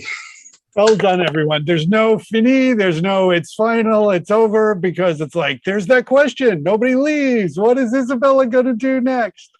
But I just realized that it has not been revealed that her brother is still alive. He appears, but he doesn't speak. well, Yeah, you I don't see think him Where? when They it's bring like him out. now. They brought all these prisoners out with hoods Yeah. on. We should have died when Claudio lost his head, as almost like to Claudius as himself. Yeah. That's Claudio. All right. On page 129, enter Barnardine, Provost Claudio Giulietta. Ah, And it just says, she, Claudio, that you wronged, look you restore. I guess that's what the line is. Yeah. Well, personally, I think I was not clear on that. Isabella from the very beginning is the lady doth protest so much she's so fanatical about doing everything right in the church, and yet at the same time, at the ending, she's all willing to give it up, maybe. Yeah. Well, yeah, we did. That is the question. We don't know whether she will. We know the Duke wants to marry her. We don't know what Right. her answer is. Is sort of. He hasn't expressed any interest in the Duke. True. Yeah, well- So who's the Duke to assume that she's going to take him? Yeah, she only knew him as a friar until this last moment. And it turns out that as Duke or as friar, he was just a great big liar. Well, I mean, that's the thing. Friars were Catholic. And that's one of the great things in Shakespeare's time was it's like, yeah, you can never trust a Catholic. They're all liars. That's why it's like you set Romeo and Juliet in Verona, Much Ado About Nothing in Sicily. And these friars are like, hey, I've got the great solution. Well, just lie to everybody and say you're dead, okay? That'll work out great. I mean, sort of 50-50 for that, if you'd use that as examples. But Bill is doing the Bishop of Canterbury in Henry V. Jesus, he's responsible. It's like he's responsible for the whole thing going. You know, I mean, Henry was probably looking for an excuse to go into France anyway, but boy, oh boy, did he make it happen. Aren't there some scholars who think that Shakespeare was like a secret Catholic? There are some who believe that because members of his family he was connected to some people who were Catholics. But then again, all of England had been Catholic, so everybody was sort of connected to Catholics. When did that happen again? Where they created the Church of England to give them Henry VIII. Man for all seasons. That's what it deals with. Yeah. It was like the 1530s, and Shakespeare was born in 1564, so it was not that much longer. Yeah. Yeah, no, I mean, because it's like they had then gone from where they'd been after Henry died. And well, anyways, thank you all so much. Before we get into English history, this is not the history thing. We've done a lot of history ones, but this one is I think timeless because it's sort of like, I mean, hey, there's now like multiple New York governors that this has been appropriate for. This is the hypocrisy play. So, The hypocrisy play. yes, thank you all very much. Angelo. Right, 99. All right. Bye.